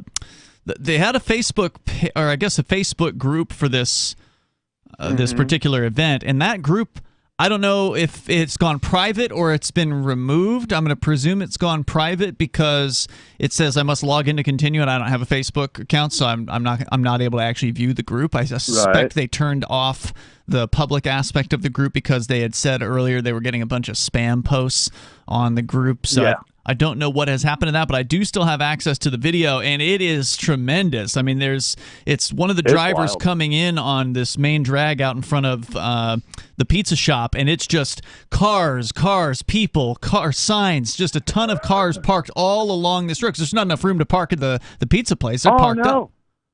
Yeah. We were parking down the road. There were people lining both sides of the highway. But yeah, it was amazing. And unfortunately, right now, I mean, we need to get it out there and let people know more. But unfortunately, this Ukraine crap, the thank you Biden that set this up, is kind of taken center stage, which I guess it needs to. But holy shit, look out, people. World War III is on its way, and this is scary. Yeah, it definitely is. I mean, we're going to definitely cover the People's Convoy. I had it in my show prep here tonight. In fact, I had the video pulled up so we could play some of the audio for our listeners to get a little feel for what it was like for these drivers that were out there. Just the welcoming committee here was just absolutely amazing. Yeah, and you see, I know that they're going to eventually get to D.C., and the news itself is going to have to carry it. But if we could at least get little snippets out there so people know that it's happening and come out and join it and make it where the media can't ignore this anymore, and maybe Biden will get a clue that, okay, we got to stop doing some of this. But this oil stuff and Ukraine and Russia, I don't know how much time I got, but I'll tell you what, I spent 18 years in the oil field, and all we did was make them rich. We're the ones financing this nightmare right now by cutting off the Keystone Pipeline. Dave, I want to say thank you, man, for calling in with this update here tonight. I really appreciate hearing from you. Yeah, thank you. Thanks for the call, brother. All right, bye. Just huge turnout last night. This is them coming into Kingman? The parking lot. Yeah, Kingman, Arizona. Oh, that's fantastic. I mean, there must have been over 1,000 people at least. Tremendous number of vehicles and people on the side of the road at this pizza place. Lots of horn honking. Like people with their whole families, little kids holding signs. But is it a good idea? Of course it is. Why wouldn't it be? I don't know. We'll talk about it. We can talk about that on the way here. The number is 603-283-6160. This is Free Talk Live. On Free Talk Live, we're bringing people to the ideas of liberty every day. From wrestling superstars like Glenn Jacobs. You guys really are having an impact, I believe. Like I said, a lot of where I am now is due to listening to Free Talk Live. You changed my mind on some very important issues years ago. To random people tuning in on the radio. I was kind of stuck in the left-right paradigm. I heard your show by chance on a Saturday night. From there, I went on, joined the Free State Project, and become an amplifier. So, I mean, that's really the reason why I amp is because I know that if it wasn't for you guys being on as many stations as you are, I never would have found the ideas of liberty. You can help more people hear the message of liberty by joining Free Talk Live's AMPS program on Patreon for as little as $5 a month. And you'll get access to special perks. Visit amps.freetalklive.com, amps.freetalklive.com. I'm crazy about My Magic Mud. This is the most important oral care product created this millennium, and I'm not kidding. We all have different opinions on politics and issues, but we all have mouths. And I want yours to be as clean as possible, with teeth as bright as they were meant to be. I will never be without My Magic Mud. It's a little surprising, but man, does it work. If you only listen to one thing I say ever, go to mymagicmud.com and get 20% off with code FTL. mymagicmud.com, code FTL. What if you want to hear the latest episode of Free Talk Live, but all you have is your phone, you forgot to download our archive, and you have no data connection? You can call our Listen line at 641-793-0191. That's a long-distance number, so you may incur charges. If not, listen as long as you want. 641-793-0191. The Free Talk Live Listen line, 641-793-0191. The Free State Project has reached its goal of 20,000 liberty lovers who've pledged to move to New Hampshire and get active to achieve liberty in our lifetime. Perhaps you're trying to figure out what part of New Hampshire should be your destination. If so, consider Keene. You'll find more than 150 reasons to move to Keene at move.freekeene.com. Keene is famous for its historic, publicity-generating activism, as well as being the liberty media capital of the world. It's home to freekeene.com, New Hampshire's destination for liberty activism, news, and opinion. For years, we've been compiling over 150 reasons to move to Keene at move.freekeene.com, where you'll learn about some of what's happening here and what makes Keene a great place to live. If you love liberty, you'll probably enjoy anywhere you end up in the Shire. But do your due diligence first. Please visit move.freekeene.com for the full list of over 150 reasons to move to Keene. That's move.freekeene.com.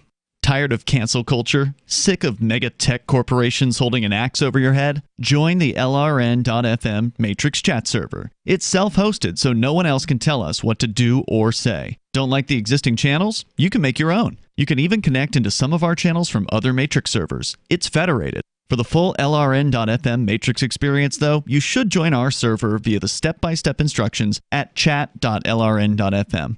Chat.lrn.fm. There are basically two types of advertising, direct response and branding. Radio's great for direct response with its low cost to listener ratio, but audio can't be beat for branding, which is a longer-term endeavor. You want to be the first thing that someone thinks of when they think about your product or service. If you have a local business that you want kept top of mind in your community, call the station. If you need national reach, Free Talk Live's got around 200 radio stations, millions of monthly listening sessions, can suit all budgets, and if we don't think we're right for you, we'll tell you. Email me, mark@freetalklive.com.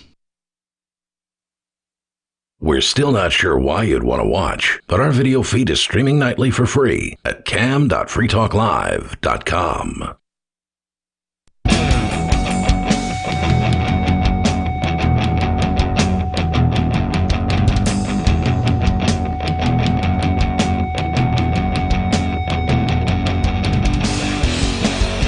It is Free Talk Live.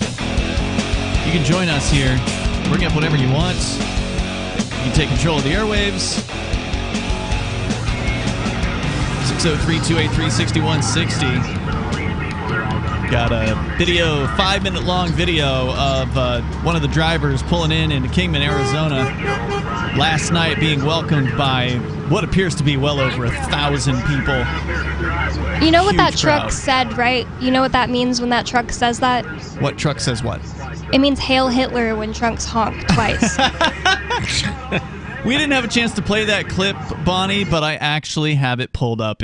Somebody mentioned it last night, and I have it. It is from a MP, as they call them, a member of parliament in Canada, speaking, I believe, at the discussion regarding the Emergencies Act in Canada. Here's what she said. How many guns need to be seized? How much vitriol do we have to see of honk honk, which is an acronym for Hail Hitler? She couldn't even say it with a straight face. It's like she couldn't make her mouth say such a lie. Dumb She lie. said it. So we're just talking about the People's Convoy here, and it is happening. According to our last caller who lives in northern Arizona, he said there were 1,000 trucks in this thing. Now, I don't know who counted that, but that's a hell of a lot of trucks. That's a lot of trucks. If that's true, That's awesome. we're in day number 2 of what's going to be an 11-day journey across the country where people are going to be coming from, he mentioned Vegas, people are going to be coming from the northern parts of the country. People are going to be coming from Florida. They're going to be coming from New England. They're going to be meeting on this path towards Washington, D.C. Now, Bonnie, you had asked the question, is this a good thing? I think the people gathering and saying we don't like lockdowns and we don't like the state of emergency going on for years and years is great. But I'm a little afraid of what's going to happen when they get to D.C.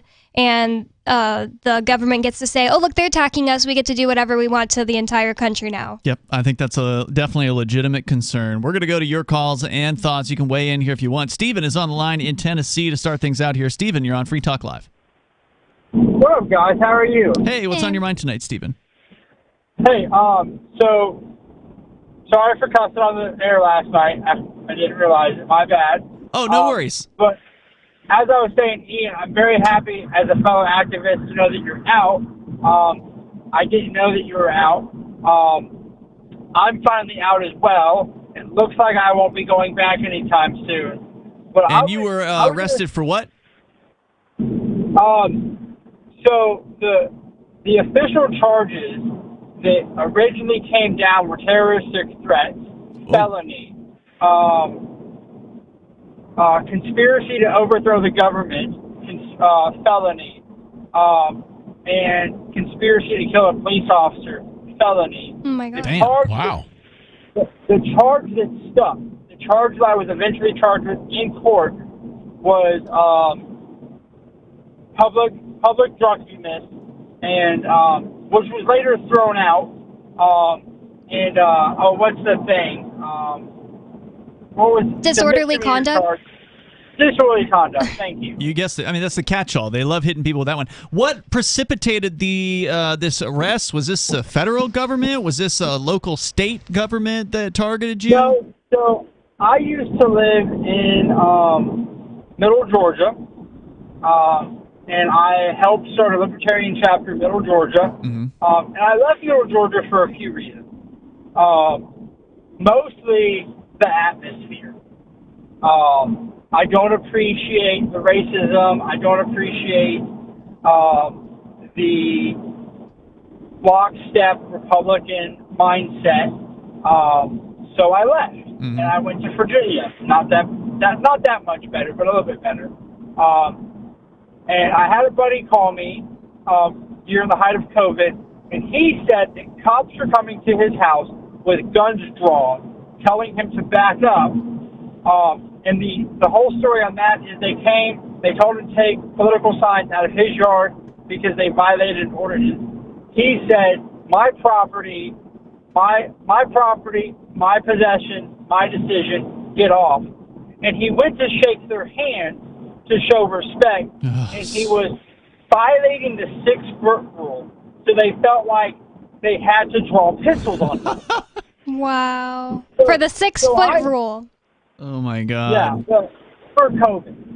So let me just see if I'm following you here. Your friend in Virginia. No, in Georgia. Oh, in Georgia. Your friend in Georgia had the police come to his house and harass him because he had political signs in his yard. He said, these are my signs, I'm not moving them, and then he went to go shake their hand, and they drew guns on him, thinking that he was threatening them?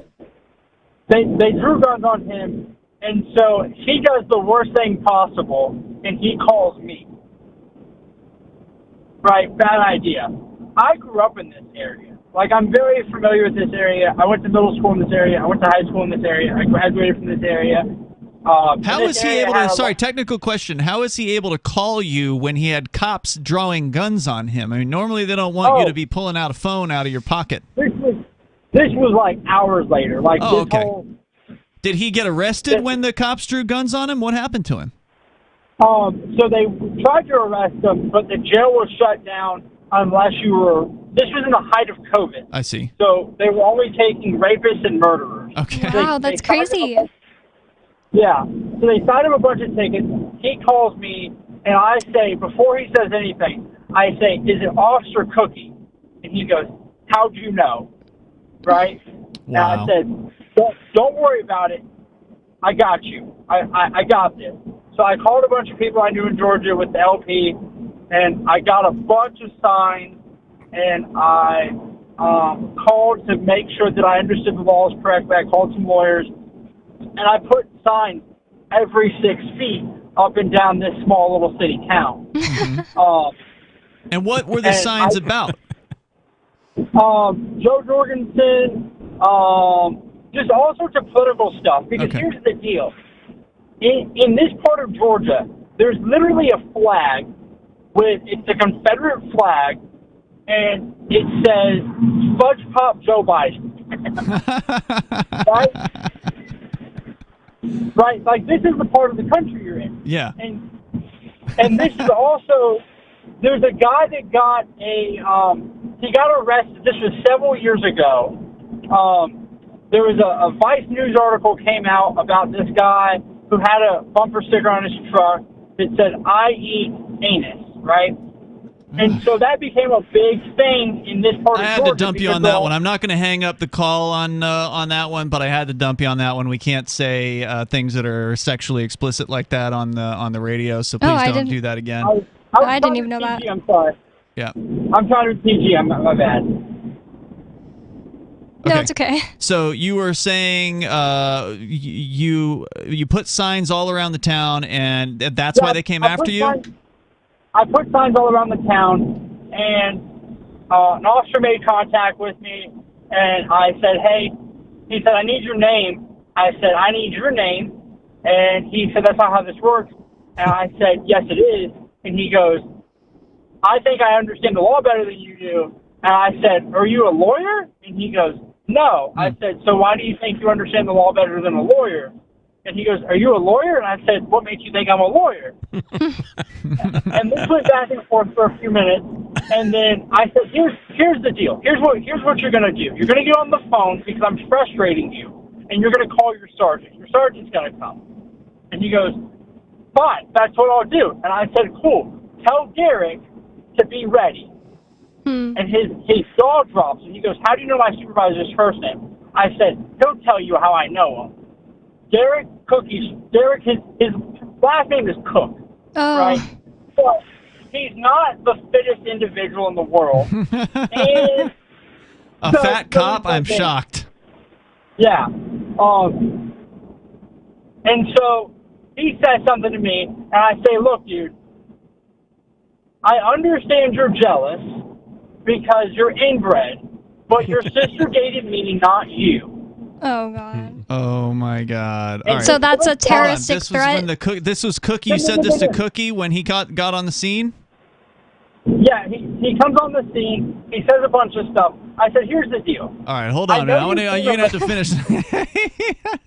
You're going to have to finish the story in a moment. We'll continue with small town cops cracking down on a guy for putting signs out, political signs, all over town. They trumped him up with a bunch of charges and then ultimately dropped every single one of them. So there is really something to be said for taking things to trial, being willing to not take a plea deal. In fact, we've got a story about that right here in our very own Keene, New Hampshire, with a local young teenage cop blocker who had a tremendous court victory where he had all charges dismissed. We can tell you about that coming up, too. Hour 3's on the way. Free Talk Live. If you want to know the latest about Free Talk Live before we go on the air, all you need to decide is how you want it delivered. It's your choice. Visit news.freetalklive.com to receive our usually weekly news updates by email. Plus, we have a Twitter account at twitter.freetalklive.com, and you can follow us on the decentralized Mastodon platform at toot.freetalklive.com. So please follow us at toot.freetalklive.com and sign up for our emails at news.freetalklive.com. Do you feel like your nation, state, or community no longer holds your values? Have you dreamt of a place where people agree that liberty is important and are free to pursue their projects so long as they respect the property of others? There are many people just like you that are discovering freeprivatecities.com. Their social media links are at the upper right of the page at freeprivatecities.com. All skill levels will be needed when the first of the Free Private Cities opens. It's sooner than you think. Stop arguing and build. freeprivatecities.com. Looking for a great real estate investment? Consider New Hampshire, which is ground zero for the Liberty Movement. Your first call should be to Mark Worden from Porcupine Real Estate. He's more than just a real estate agent. He's your New Hampshire concierge. Where are the best places to live? Do you want farm, city, the burbs, or forest? Do you want a duplex or multifamily building so that renters pay your mortgage? There are homes in all price ranges in New Hampshire, and Mark can help with financing too. Invest in liberty and property. Mark Worden can help. PorcupineRealEstate.com. There are lots of ways to listen to Free Talk Live. Our podcast has been around since podcasts began, and now the FTL feed is loaded with content besides our full show archives. Did you know that we make it easy for you to customize your podcast subscriptions? We have different feeds, one that includes only our full shows, one with just the Daily Digest, and our main feed that includes everything. You decide what you listen to. It's quick and easy to customize your feeds at feeds.freetalklive.com. That's feeds.freetalklive.com. You're listening to the live edition of Free Talk Live. Hour number 3 is next after the news here on the Liberty Radio Network at LRN.FM.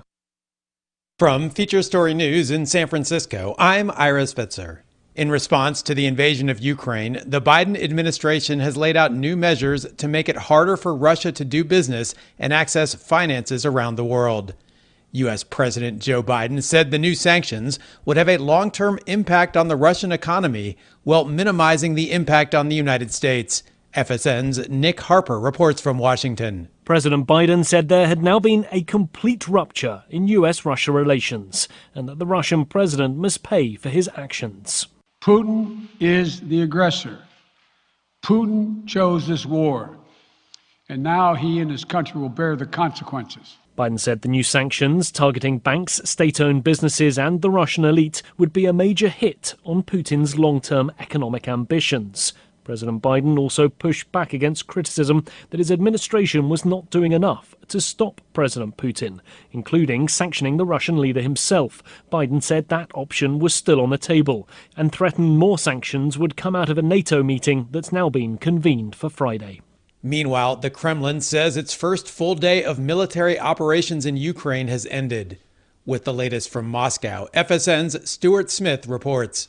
The Russian Ministry of Defense says it's now concluded operations for Thursday. It's around 8 o'clock in the evening in Kiev, around 9 o'clock here in Moscow, and they say that 83 land sites have been secured in Ukraine, and that's it for tonight. Having said that, there are signs that Ukraine is mounting counterattacks on Russian positions, so it may not be quite as clear-cut as that. The United Nations Secretary General Antonio Guterres has condemned the invasion and urged President Putin to pull back his troops. We are seeing Russian military operations inside the sovereign territory of Ukraine on a scale that Europe has not seen in decades.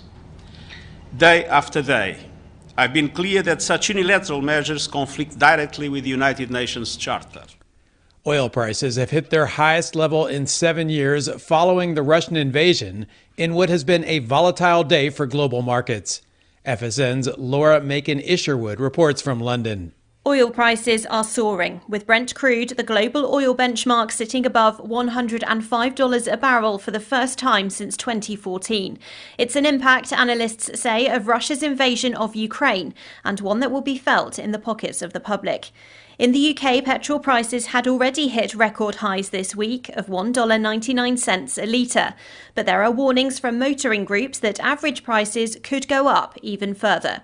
The energy sector has also seen huge jumps in response to fears that new sanctions imposed on Russia could lead to a reduction in supplies. From Bureaus Worldwide, this is FSN. With FSN Spotlight, I'm Simon Marks, looking today at the costs of the Ukraine crisis for French President Emmanuel Macron.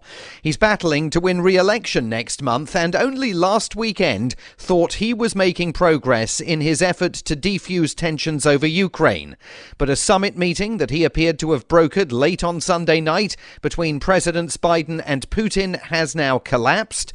The French president was criticised publicly by Vladimir Putin earlier this week, and reporter Peter Allen in Paris says domestically the narrative isn't any more positive. Well, the media reaction really reflects what the vast majority of French people feel, which is quite simply they don't want another war in Europe.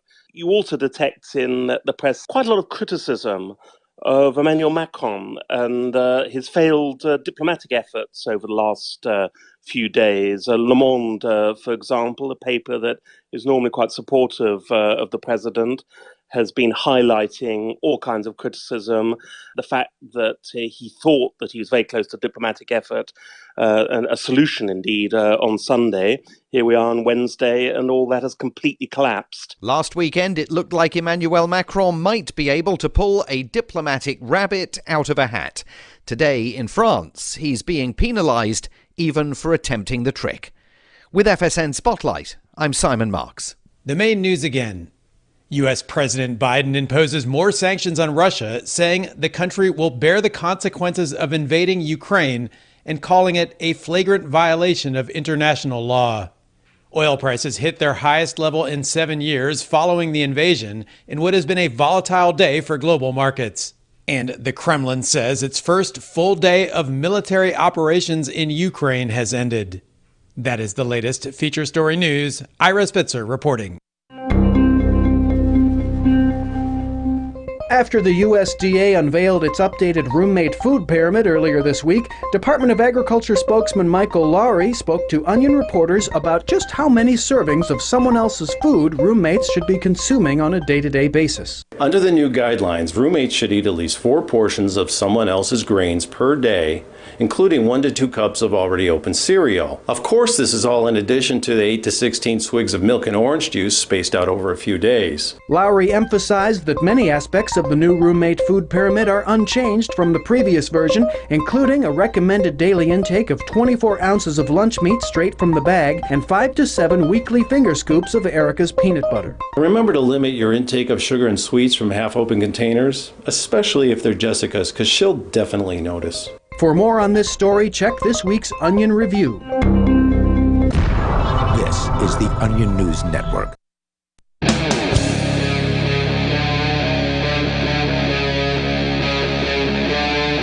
Free Talk Live.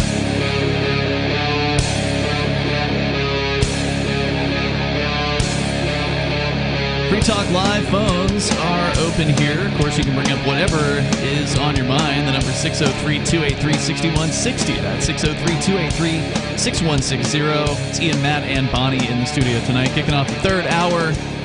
Phones are actually really busy here this hour, but we will do our best to get you on the line if you are wanting to talk on the radio tonight. We talked about Ukraine, the situation there, reading propaganda from both sides. You make up your mind what's actually going on. It's probably something that is not even being talked about. But the People's Convoy in day number 2, they're still out in Arizona. They're planning on being, I think, northeast Arizona today for the night. They're basically going to drive through New Mexico because no one wants to stop in New Mexico. And then they're going to have their third night. It's going to be in far west Texas. So that's the current plan. There were over 1,000 people to welcome them to northern New Mexico, into northwest Arizona last night. Just an incredibly successful ride so far, and it's only just getting started with their destination being March 5th. Targeting to arrive in Washington, D.C. So this thing's going to keep going, and there already are tons of supporters. There's photos on their Facebook group today as they're riding through Arizona. They say almost every overpass is packed full of supporters. That's cool. Waving with like humongous American flags and things like that. So there's definitely a lot of support for the People's Convoy. Their website, thepeoplesconvoy.org. Which makes no sense to wave an American flag when you're protesting against the government. Yeah, but these are people, Bonnie, who haven't given up on the U.S. government yet. They still believe that it could somehow be constitutional, that it could somehow, go back to the Constitution. That's what a lot of these people want to happen. In fact, that's the official statement from the People's Convoy, is they want the U.S. government to adhere to the Constitution, which we know is ridiculous. That's never going to happen. There's no chance that that's ever going to happen. But if you want to comment, you can join the show here. The number is 603-283-6160. We've got Stephen in Tennessee. He's regaling us with a story of his arrest in Georgia, a town in which you grew up, Stephen, where it's small enough to where you know who the cops are, that kind of thing. And you and a friend of yours were guilty of putting up signs in public places in town, and the police confronted you about it. You were in the middle of that story, and you had demanded that the cop call his sergeant, knowing who he was going to call in, and that was kind of where we left your story off. So continue, please. Yeah. So Derek Cook threatens me a bunch. I said, here's the deal, bud. We've had bad blood for like 15 years. Now, here's the difference between me and you. I'm able to get past my issues. I'm able to, and I told him, I was like, what I think you need is what I needed when I came home from Afghanistan, and that's a large amount of therapy and a really big bowl of weed. That's good advice. I think it's solid advice, and I didn't mean that as a douchebag thing to say. Sorry if I'm not allowed to say that word. Yeah, you did. And that's okay. I did. No, I didn't. I wasn't trying to be hateful to the guy. No, I didn't think you were trying to be hateful. But it definitely was it definitely is a spike at a cop, right? Kind of a backhanded. Yeah. Well, it's not a spike at a cop. It's a spike at somebody who thinks that because they're a member of the system, they're untouchable. And I thought when I was walking around the desert with an M4, I was untouchable. Let's forget about the fact that I'm not really in the desert. I'm in somebody's backyard. And let's forget about the fact that I'm not really protecting freedom. I'm just blowing up their property. There's a lot that you have. When somebody comes home and they realize the travesties they did, I'm sorry, they need therapy and weed and maybe shrooms. Yeah, shrooms. Shrooms are a good plan. And so me and him go back and forth, and the entire time I'm putting signs out, and he's threatening to tase me. And I told him, I was like, look, man, I'm not raping anybody. I'm not murdering anybody. The jail's not taking me. And he writes me a bunch of tickets. He throws them at me. I refuse to sign them. He threatens to arrest me. So he writes me a ticket for not signing the ticket. And so a few months later, I get a phone call. At this time, I'm living in very northwest Georgia, essentially Chattanooga. And I get a phone call from a friend of mine in the middle Georgia area, and he said, hey, an old friend of mine, he said, hey, I don't know what happened between you two, but Derek's put out a bunch of warrants for your arrest. They're coming for you. And I said, who's coming for me? He goes, everybody. Wow. Derek is telling people that you threatened to kill him. And so I wouldn't be surprised if the FBI and GBI come for you. You need to turn yourself in before you get shot. Oh, my God. And so that's why you always need to record your interactions with the cops. Absolutely. Well, and so I called the GBI, and I said, hey, am I on your list? And he said, yes, you're on our list. I said, cool. I'm not telling you where I am. I am telling you in the next 72 hours, I'll turn myself into custody. And he goes, it needs to be more like the next 12. I said, all right, I'm contacting my lawyer. I've given you my word on 72. Let's see where this goes. I contact my lawyer, tell him what's going on, and my lawyer says, all right. And so at the time, I was doing a lot of stuff with Adam Kokesh, and so my lawyer immediately starts watching those videos, and I've talked about this on that show before. He tried to keep me from this same cop tried to keep me from preaching on a particular Christian service. I want to try to speed this story up. I know you got a lot to say, but we don't have all night to tell this story. So can you try to compress this down? So I turn myself in. I spend 6 months in jail. I spend 6 months in jail. Wow. I go to court. On what charges? So I go to court on terroristic threats, conspiracy to overthrow the government, and conspiracy to kill a cop. And my lawyer comes in. My lawyer comes in with stuff to give you an idea of how far back this goes. Messages from MySpace where this same cop, when we were in high school, was threatening to kill me in high school. Oh my God! Brings all this evidence. The DA immediately stops. The next day, they bring me back into court off the calendar, and they offer me a deal.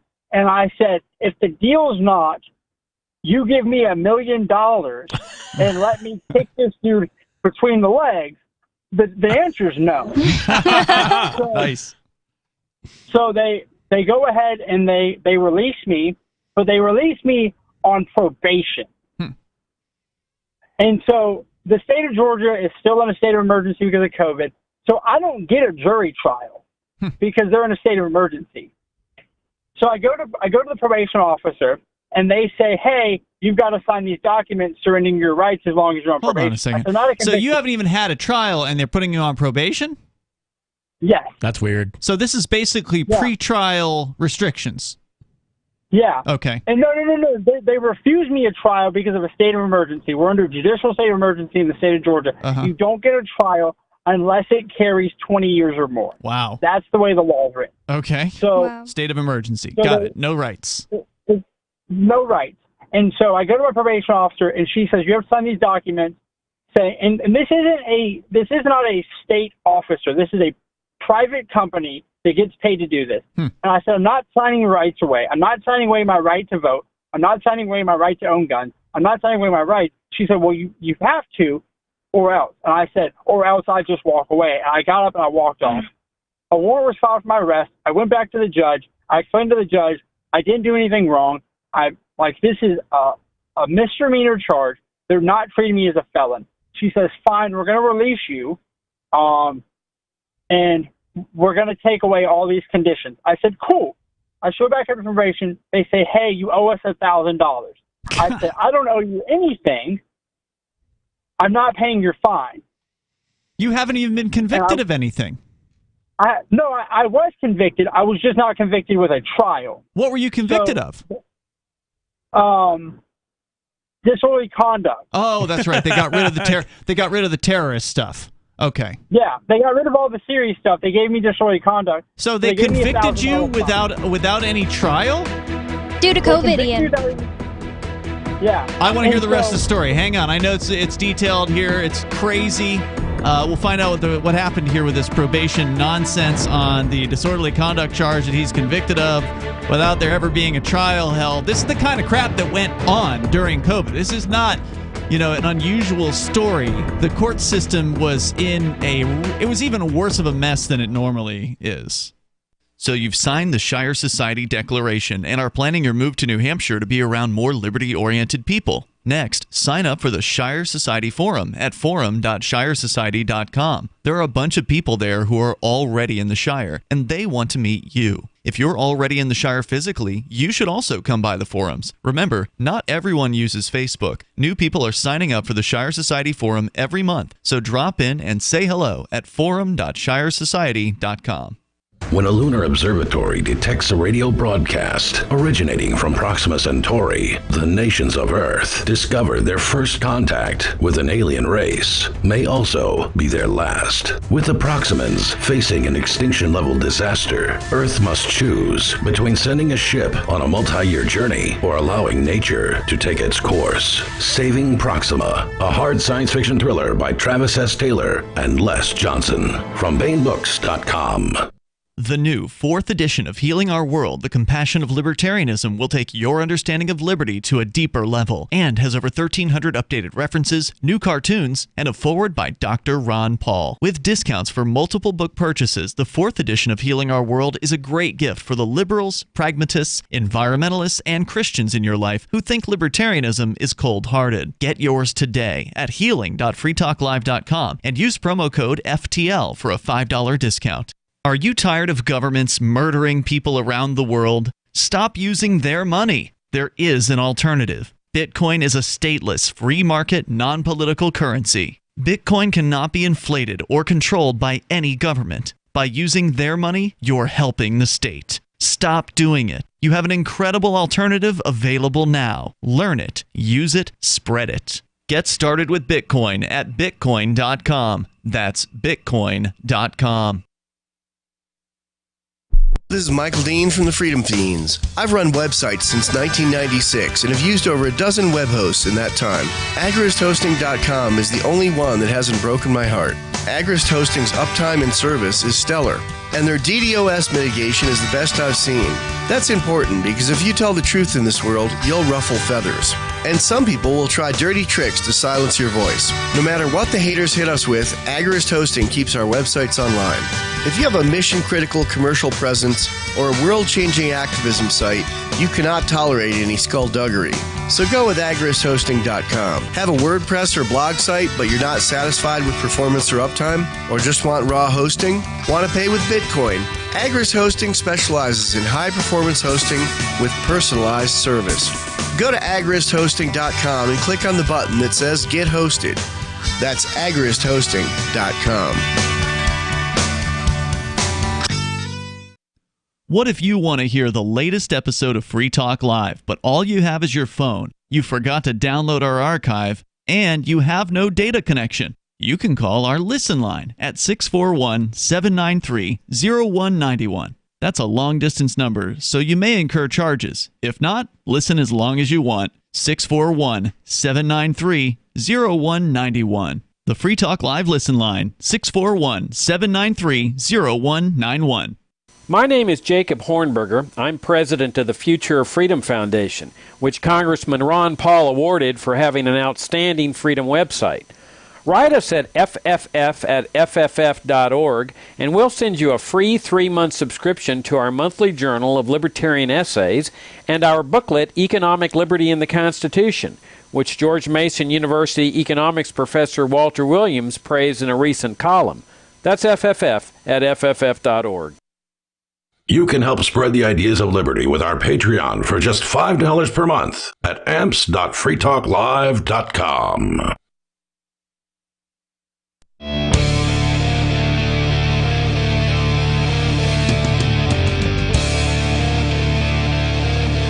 It is Free Talk Live, and you can join us here. The number 603-283-6160. Ian, Matt, and Bonnie in the studio tonight.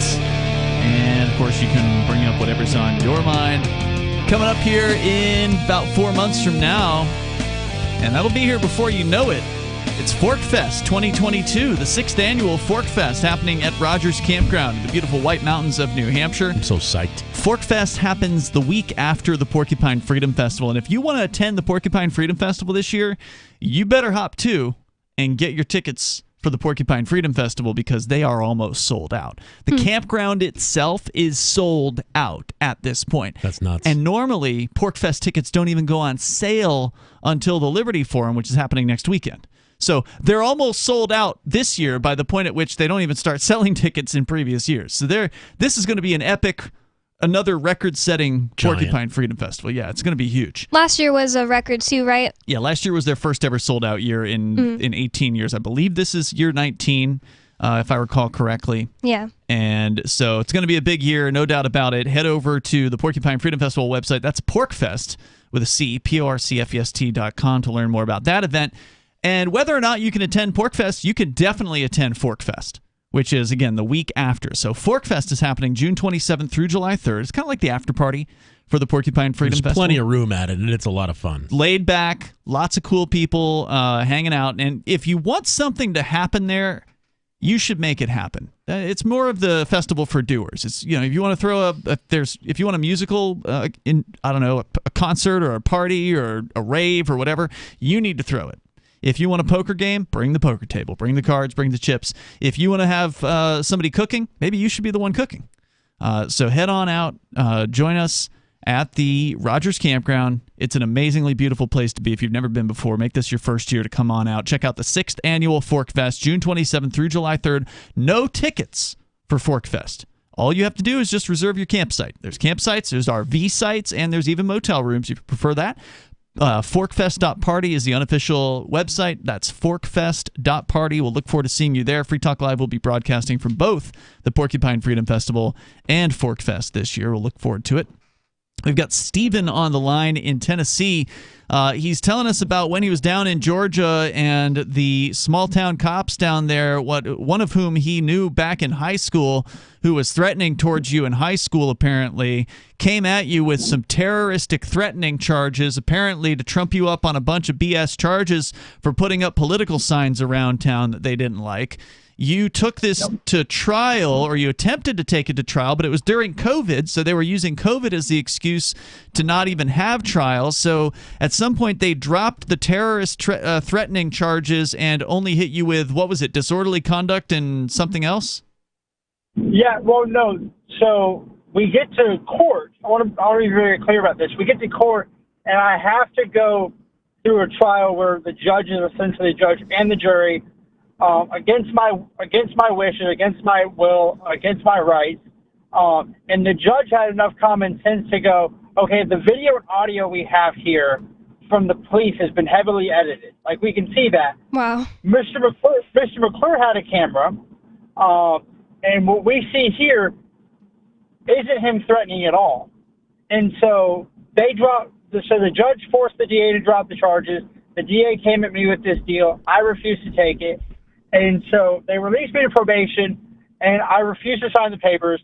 So eventually I get picked up on violation of probation. Okay, the thing I'm just missing here, and maybe it's just because it was COVID and they just didn't care, but you're saying they dropped all these terrorist-related charges, and then you had to go to probation. There was never a trial for the disorderly conduct? There was a trial, but he didn't get to have a jury trial. He had a trial where the judge was the jury and the judge. You had a bench trial. You had a bench trial. Yeah. Well, I requested a jury trial, but they told me I wasn't allowed to have one because it required violating social distancing orders, and that wasn't something they were willing to do. Wow. But Okay, so just to clarify, they convicted you in a bench trial of so-called disorderly conduct, and was that the only conviction, or was there another charge? That, and they tried to get me on public drunkenness, but that one fell through. Okay, so they only got you on disorderly, a misdemeanor charge, and then they sent you to probation. Then the probation demanded $1,000 from you after they tried to get you to sign a bunch of stuff that you didn't want to sign. So first meeting, they violate me because I refuse to sign the paperwork. Mm-hmm. So I get arrested. I go back in front of the judge. Second meeting, they violate me because I refuse to pay him. So the judge says, okay, here's what we're going to do. You spent long enough in. There is no fine. But you have to you have to report until your fines, until the fees are paid off. And I said, I'm not. So this probation company, you have to pay them the fine, and then on top of that, you have to pay them, I think it's $35 a month. Just as like the administrative fee, basically. As they call it a supervision fee. Mm-hmm. And I said, here's the deal. I'm not paying that either. So what the judge has done at this point, seeing how I've been arrested 4 times mm-hmm. for violation of probation, as long as I check in with my probation officer at least once a month, they can't violate. Okay? Wow. The officer so every week or so, I send the probation officer a picture of me shooting guns or a picture of me playing tennis. And I'm like, this is me checking in, bud. Like, have a nice life. And you're allowed to do this from Tennessee, where you're calling from? You don't have to stay in Georgia? So I live in very, very, very northwest Georgia, which is essentially Tennessee. So that's like Chattanooga area. How much more time do you have to be on this send things every week punishment on probation? Until I pay the $105 in supervision, which ain't happening, so the rest of my life. Oh, my God, dude. Can you leave Georgia? No, absolutely I can. The only way I violate is if I don't check in. And me checking in is the funnest part of my week because I mess with them. So ridiculous. Wow. But I am ridiculous. Like, this I'm is that ridiculous. guy. This whole situation is ridiculous. Would you ever consider like taking $100 in pennies in there and just making them count it all just to pay it off, just to be done with this? You're really having fun with this, huh? Yeah. And so here's where things get really freedom minded. All right. Probation violation number 4. I'm waiting to be released. The judge has ordered my release. They've been very kind to me, as far as a kind person can be to a tyrant, as far as a tyrant can, as kind as a tyrant can be. And I'm like, this is taking a really long time. And this guy walks in, and I'm already dressed out in my civvies, waiting to go. My ride's waiting on me. And this guy walks in and goes, hey, are you Steven? And I said, I don't know who you are. I'm waiting to be released. I'm not answering questions. He goes, well, you have to talk to me. I said, I ain't got to talk to nobody unless you're Jesus. GBI wants to talk to me because they have found what they've called a pattern of misconduct by Officer Cook. Oh, you're going to have to call us back another night and tell us more about Officer Cook. Thank you, Stephen, for the call. I definitely appreciate the story. The cliffhanger's killing me already. Yeah, we'll have to find. It's not a surprise that the officer that threatened him as a high schooler, threatened his life, as you said earlier, is a bad cop. I bet he was hoping MySpace messages deleted themselves by now. Thanks for the call, man. I definitely appreciate it. Definitely the kind of activists we need up here in New Hampshire. We got to have more people like that in the same place so we can back each other up. More coming up here in moments. You can share your thoughts with us. Take control of the airwaves. This is Free Talk Live. We have some good news. The indictments against Ross Ulbricht in the District of Maryland were dismissed with prejudice, meaning they can never be refiled. This is especially good because those indictments contain the only charge ever made that Ross engaged in murder for hire. This was a serious allegation that Ross Ulbricht denies. It was never prosecuted or ruled on by a jury, but was trumpeted by the federal government and the media as if it were proven fact. The Maryland court held these indictments for almost 5 years, poisoning Ross's case and leaving him under a cloud of unproven allegations. allegations. As explained in Ross's appeal to the Supreme Court, the fact that the judge used these allegations to give Ross a draconian sentence of double life without parole violated his Sixth Amendment right to a jury trial. Judges are required to issue sentences based on convictions decided by a jury, not unproven allegations never even charged at trial. Although this is a positive development, the dropped indictment will not set Ross free. Now, a presidential pardon is Ross's only hope of freedom. Sign the petition at freeross.org. freeross.org. From Feature Story News in San Francisco, I'm Ira Spitzer. Ukraine's President Volodymyr Zelensky says at least 137 Ukrainians are dead following the first day of a large assault on his country by Russia's military. In a video addressed to Ukrainians, Zelensky said that Russian saboteurs had entered the capital Kyiv and that he was target number one for Russian forces. According to the Pentagon, 3 lines of Russian troops and military forces are moving swiftly toward Ukrainian cities, including the capital. Ukraine's military appears to be engaging Russian forces at several locations. U.S. President Joe Biden has imposed more sanctions on Russia, saying the country will bear the consequences of invading Ukraine. The sanctions we imposed exceed anything that's ever been done. The sanctions we imposed have generated 2/3 of the world joining us. They are profound sanctions. Let's have a conversation in another month or so to see if they're working. FSN's Washington correspondent Simon Marks has been following the U.S. response. There was speculation here over the last few hours that these sanctions might target Foreign Minister Sergei Lavrov, Defense Minister Sergei Shoigu, among others, and Vladimir Putin himself. But it is evident that the Biden administration wants to hold some elements of these sanctions in its back pocket ahead of whatever comes next. The president was asked today why he hasn't sanctioned Vladimir Putin personally and did not answer the question. Meanwhile, in Brussels, EU leaders have convened for an emergency summit to discuss their response. Here's Poland's Prime Minister Mateusz Morawiecki. Talking is cheap. Enough of this cheap talking. There is enough of naivety around us, triviality. We have to stop it. How can we stop it? We have to be very united around sanctions. We have to be united around massive sanctions, severe sanctions on Putin, on Russia. FSN's Rosie Beershard is outside the summit. So a very somber mood here in Brussels today, and I've just heard from one EU official that the EU leaders were joined by video conference by the Ukrainian President Volodymyr Zelensky, and they told me that that was a rather intimate exchange in which the Ukrainian president essentially appealed for help in a very difficult time. So a lot of concern and a lot of uncertainty moving forward here. We're not sure when these talks will wrap up. It could be in the next hour, it could be hours yet still to come. What leaders are now discussing is what they do next. They've agreed on a package of sanctions to be approved in the coming hours, but they need to now work out what comes after this. From Bureaus Worldwide, this is FSN. Yep, we still do email. Drop your email address in the entry box at freetalklive.com, and you'll be kept in the loop with Free Talk Live.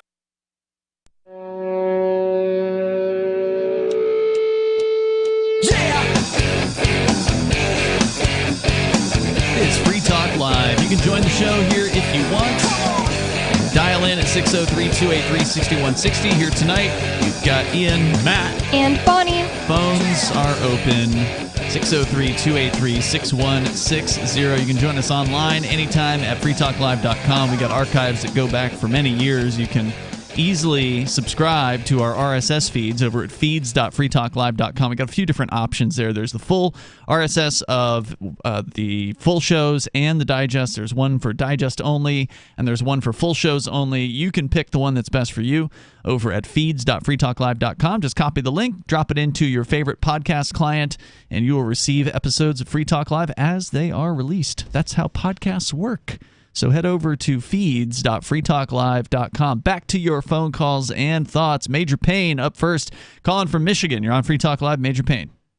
No, Ian, you've kept me on hold so long, I've decided I'm going to change my identity. I'm going to be Sarah from New Mexico. Oh, really? Well, we actually have her on hold, Well, too. I'm upset. I don't know why the truckers don't want to stop here. This is really rubbing my fur the wrong It's way. out of the way. I mean, you're in northern Michigan. He's being Sarah. Oh, I'm being Sarah from New Mexico, dude. Sorry, okay. Call them all. I don't think Sarah would welcome All the right. truckers there because they're drivers. Yeah, no, but you're right. The truckers are going to pass through Albuquerque. They are not going to stay in Albuquerque. They're just going to drive on through. No, nobody. Even the old Mexicans didn't want to stay in New Mexico. All right, but I called in about a couple of buried news blips. One old, one relatively newer. And the old one I'll go to first because that's more in the pertinent news ratings. The other one's just a funny. But anyway, back when Putin was taking that piece of Georgia there with the Crimea, that is when he first started messing with these two eastern provinces in Russia, too, and inventing and injecting the insurgents. Okay, well, about then, the president of the Ukraine called the Obama administration and asked them for guns and ammo, and they sent, like, canteens and bandages or blankets or something. I mean, it was just like a bitch slap. But so, and that is the depth of the New World Order as far as how long it's been embedded in our government. But so, you know, the Chinese have got a 1,000-year plan. The Russians have got at least a 100-year plan. We can't get 2 elections together to get a 10-year plan. But the New World Order has obviously got a 100-year plan. Oh, yeah. I'm glad the United States can't get a plan together, but I mean, I don't know if I believe that. Seems like their plan is to follow along with the Great Reset people. Well, yeah, the ones that are in charge are part of the New World Order, and that's why we got to kill the vipers in the pit. Oh, see, they changed the name. It's no longer the New World Order. It's now the Great Reset. So there's been a rebranding. I don't know if you've heard that. Yeah, the Great Reset. That's what they're calling it now. That's the new code words for the New World Order. They're going to be calling it tilt when it resets on them. Major Payne, get your second story out real fast here. All right, the second one is that the price of unvaccinated sperm has gone through the roof. Really? I've so heard rumors if you are an unpoked jerk-off, you can make some money. Thanks for the call, Major. Appreciate it. Let's talk to Bad Slave. You're on Free Talk Live in New Hampshire. Go ahead. Coleon. Noir, yeah. Huh? Noir. I don't think he's talking. He's talking to somebody else. Bad Slave, it's your chance. Going once. Going we twice. kept him on hold too We long. tried. Sarah, you're on Free Talk Live. Go ahead. Yes, I just want to mention, remember our current Chinese president and Putin were both there at the opening ceremony of the Winter Olympics. They were like buddies. I mean, Did she say our current obvious, Chinese like- president? I don't know. Yeah, they were both there, Chinese president and Putin, Okay. and they're tummy, and so they're both communist. So I just think that it's really funny because I don't know if Putin is a communist. I mean, actually, I've got a story here that we didn't talk about tonight, but the headline here is that Putin wants to rebuild Christendom. He's religious. He's a religious man. Is he really? Putin, apparently. So you can't be a communist unless you're an atheist, right? Well, I mean, the thing is that our communists now, we accept religion now. Oh, we incorporate you to be religious. Yeah, it just kind of communism changes. Well, that's news to me because to the communists, the state is God. Well, then why are they invading the NATO countries if they're capitalist? Russia's not invading the NATO countries. Correct. Yeah. Well, they're afraid that Ukraine is going to join NATO, which is capitalist countries, and that's what they're asking, and that's why they're invading. I think that they're afraid that Ukraine would join NATO because NATO was created as an anti-Soviet Union organization, which is basically like, I mean, Russia isn't the Soviet Union anymore, but it's... But they're acting like they are, basically, like NATO hasn't dissolved. It's still Eastern Bloc. Well, still, if we were just a different organization, but the United States, and then, this current United States took over, and there was a organization that started the old United States, but still existed, and they wanted to create, or get Canada to join them. I think that the United States would be like, what's up with that, you know? Well, but they want to go back to the former Soviet Union the way they were before the collapse. I think that's what they're trying to reach for. Well, you have no basis to believe that. I mean, that's just pure fantasy and conjecture on your part. They could do that if they wanted to. If they wanted to become Soviet Russia again, or the Soviet Union again, they could do that. Nothing's holding them back from that, so why wouldn't they just do it? Yeah, they could become a communist country if that's what the people there want, but it turns out actually being able to eat without standing in a bread line, probably the Russian people actually really enjoy having food in their refrigerators and stuff like that, and actual choices, items that they can go out and buy in life. Well, I mean, they got trading partners still with communist China. They're China, and then we do business they're with communist China, quote unquote.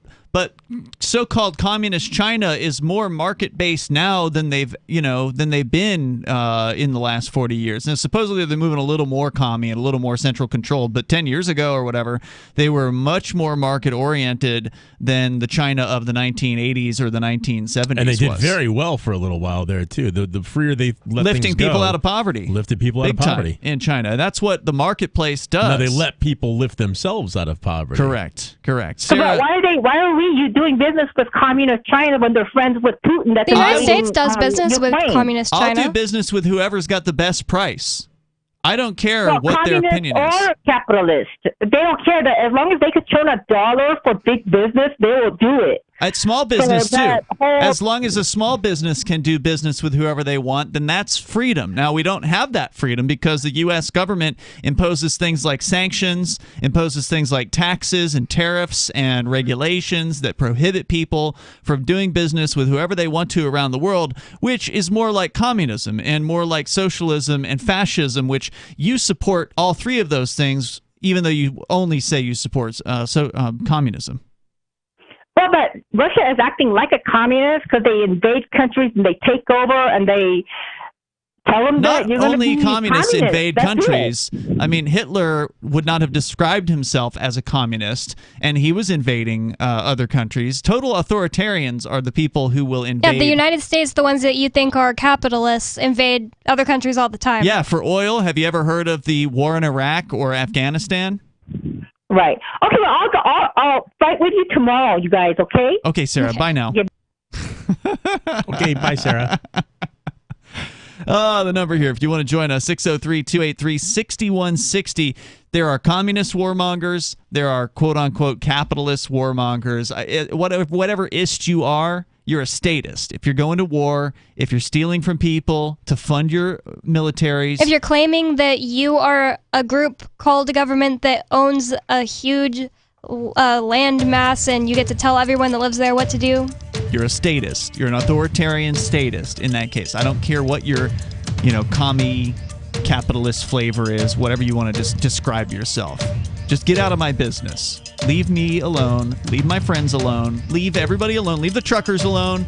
Leave the people alone who want to be left alone. And if you want someone to tell you what to do, then you can call up Joe Biden and ask him to tell you what to do.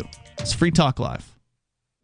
Join liberty-minded voluntarists, anarchists, and libertarians from June 27th through July 3rd for the 6th annual Fork Fest at Rogers Campground in the beautiful White Mountains of New Hampshire. Fork Fest is a fork of the Porcupine Freedom Festival, which sold out for the first time in 2021. Fork Fest takes place the week after Pork Fest, but Fork Fest is decentralized, which means that there's no ticket cost and no one is in charge. All you have to do to join the fun is reserve your camping site, RV site, or motel room with Rogers Campground for June 27th through July 3rd. There's no better place to celebrate Independence Day than around other freedom-loving activists in the Shire. You can find out more at the unofficial website, forkfest.party.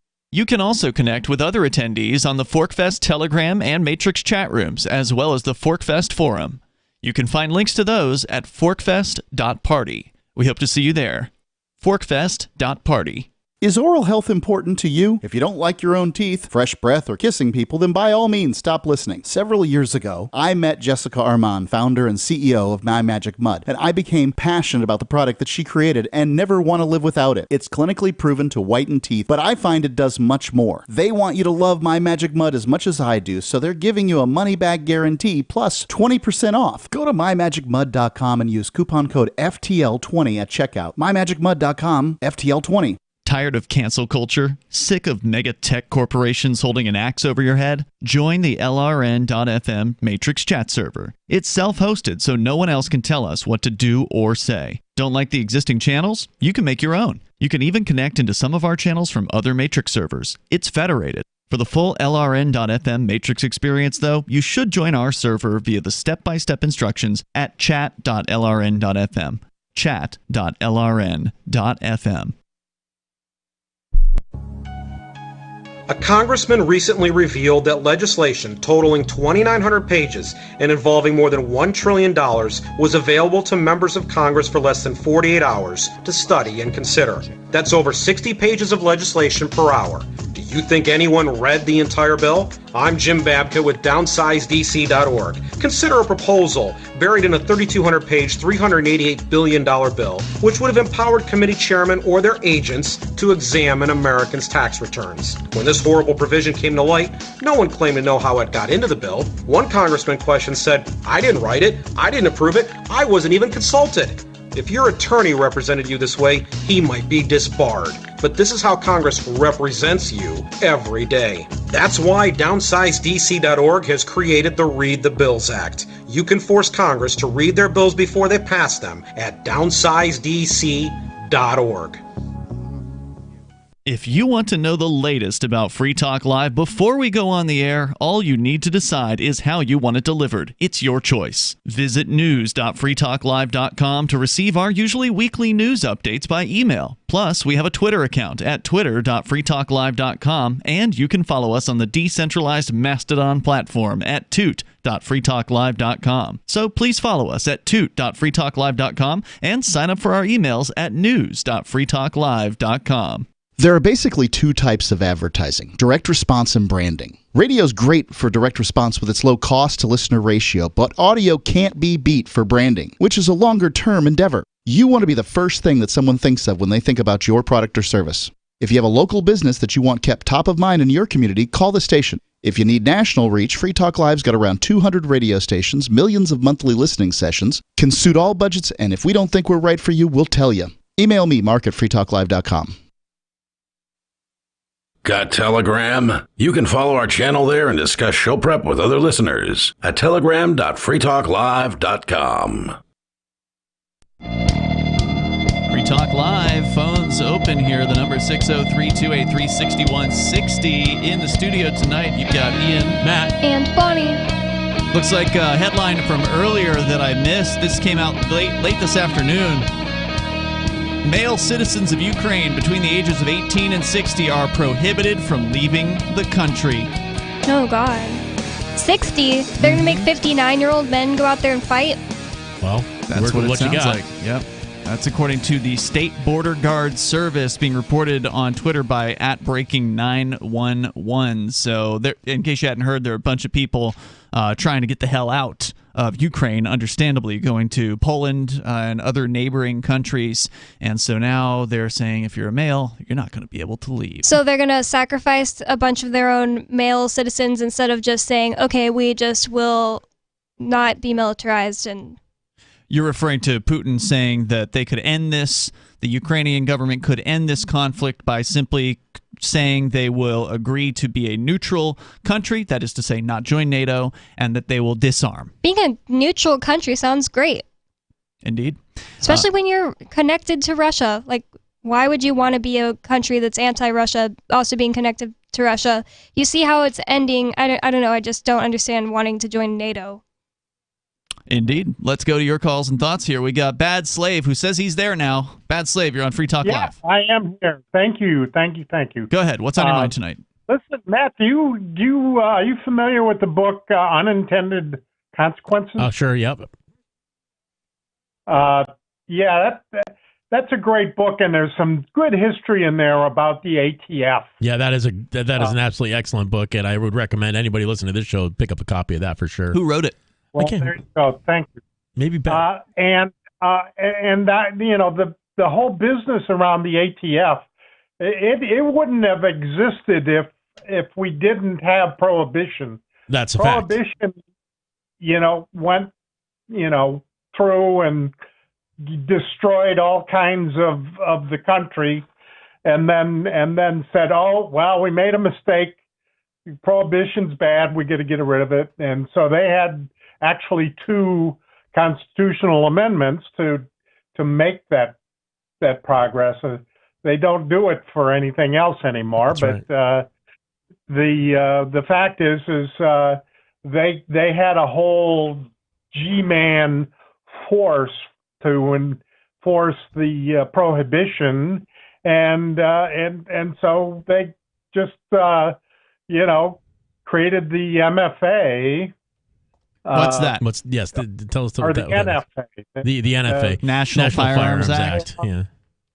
Yes, and then they went ahead and used the G-men for prohibition to go ahead and prohibit machine guns. Mm-hmm. Yeah, and that's what government's always done too. They'll create a problem and then they'll use it to magnify other things that they want to push through. So you end up with an NFA, you end up with an ATF, you end up with an FBI, you wind up with various revenue officers, and the IRS came about. None of that is authorized. No, by the Constitution. The Constitution doesn't authorize any of that. But also, if you hearken back to the words of the great Lysander Spooner, he said the Constitution is either allowed the government we have or been powerless to prevent it. Either way, it's unfit to exist. So people, I don't like hearing people talk about the Constitution too much because it's just a false sense of piece security. of paper. Yeah, it's a crappy piece of paper. It gives people a false sense of security, and it does not do what they think it does. It's very, very ineffective at doing what they think it does, at least.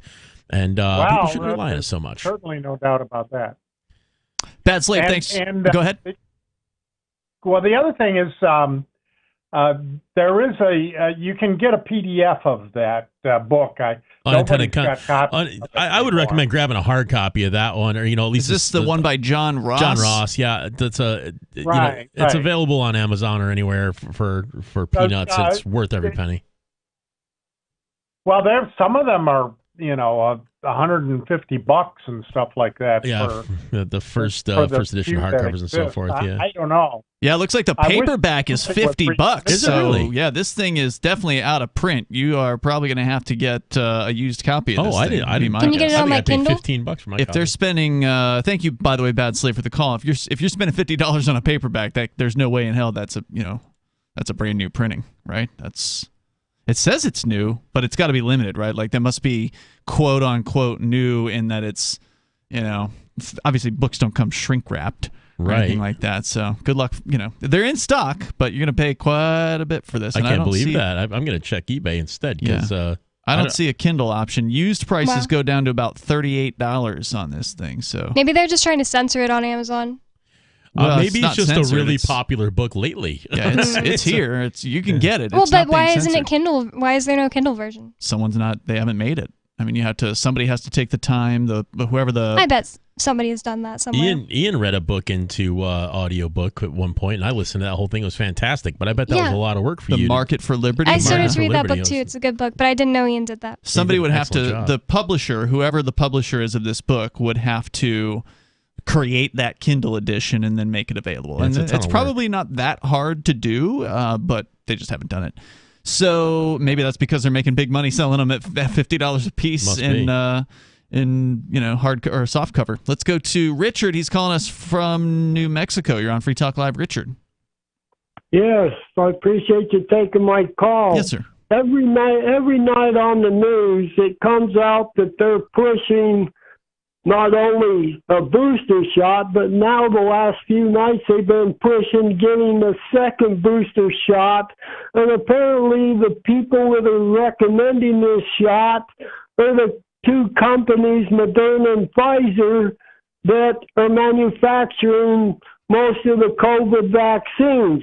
Now, with my police background, law enforcement, government agency background, I'm getting rather suspicious of these people pushing this because the government, the last I knew, was paying these companies $40 a shot for all the COVID virus shots.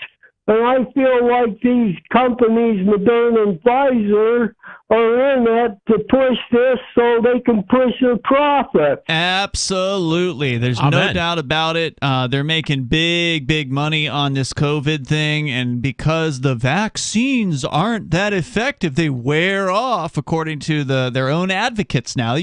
Remember they said they were 100% effective when they first came out, and then it was like 98%, and then it was 90%, and then it was 80%, and then it's less than 40% effective. I don't know how you stayed on it that much. I cannot listen to one word those clowns say. The narrative, well, I didn't stay on it. Somebody came up with a clip. Yeah, that's how I saw it. Of like a 2-minute long clip. Starts off with Joe Biden saying, you take the shot, you're not going to get sick. Right. And it also says it's 100% effective, and then it's clips of all these people in the media saying what percent effective it is over time. You can see as time goes on. I mean, I don't know. Maybe some scientists can determine something as 90% effective. Like month to month, I feel like there's no possible way for them to be able to actually get a number, it's 90% effective. It's just lies. Lies. They're just lying, and then as more people realize they can still get sick under this thing, they have to change the number. Right? So just say the number that you think people are going to buy is basically what it is. So I agree with you, Richard, because whenever they say, oh, okay, well, now that we've had as many people get the 2 shots as we can push on them, well, the companies still need to make more money, so let's push a 3rd shot and a 4th shot and a 5th shot. And, of course, as you pointed out, Richard, and thank you for the call tonight, every shot means those companies are getting paid all over again. And that means tens of billions of dollars per round. And so, of course, they have the incentive to keep going. Remember, there was the Project Veritas video that came out, I think, last week, where the FDA official person that they caught on hidden camera said, oh, yeah, Biden wants to have a yearly shot. That's just a thing they intend to roll out at some point is, okay, well, if you want to keep up with COVID, you got to get a yearly shot. Now, he was saying they intend to force it on people.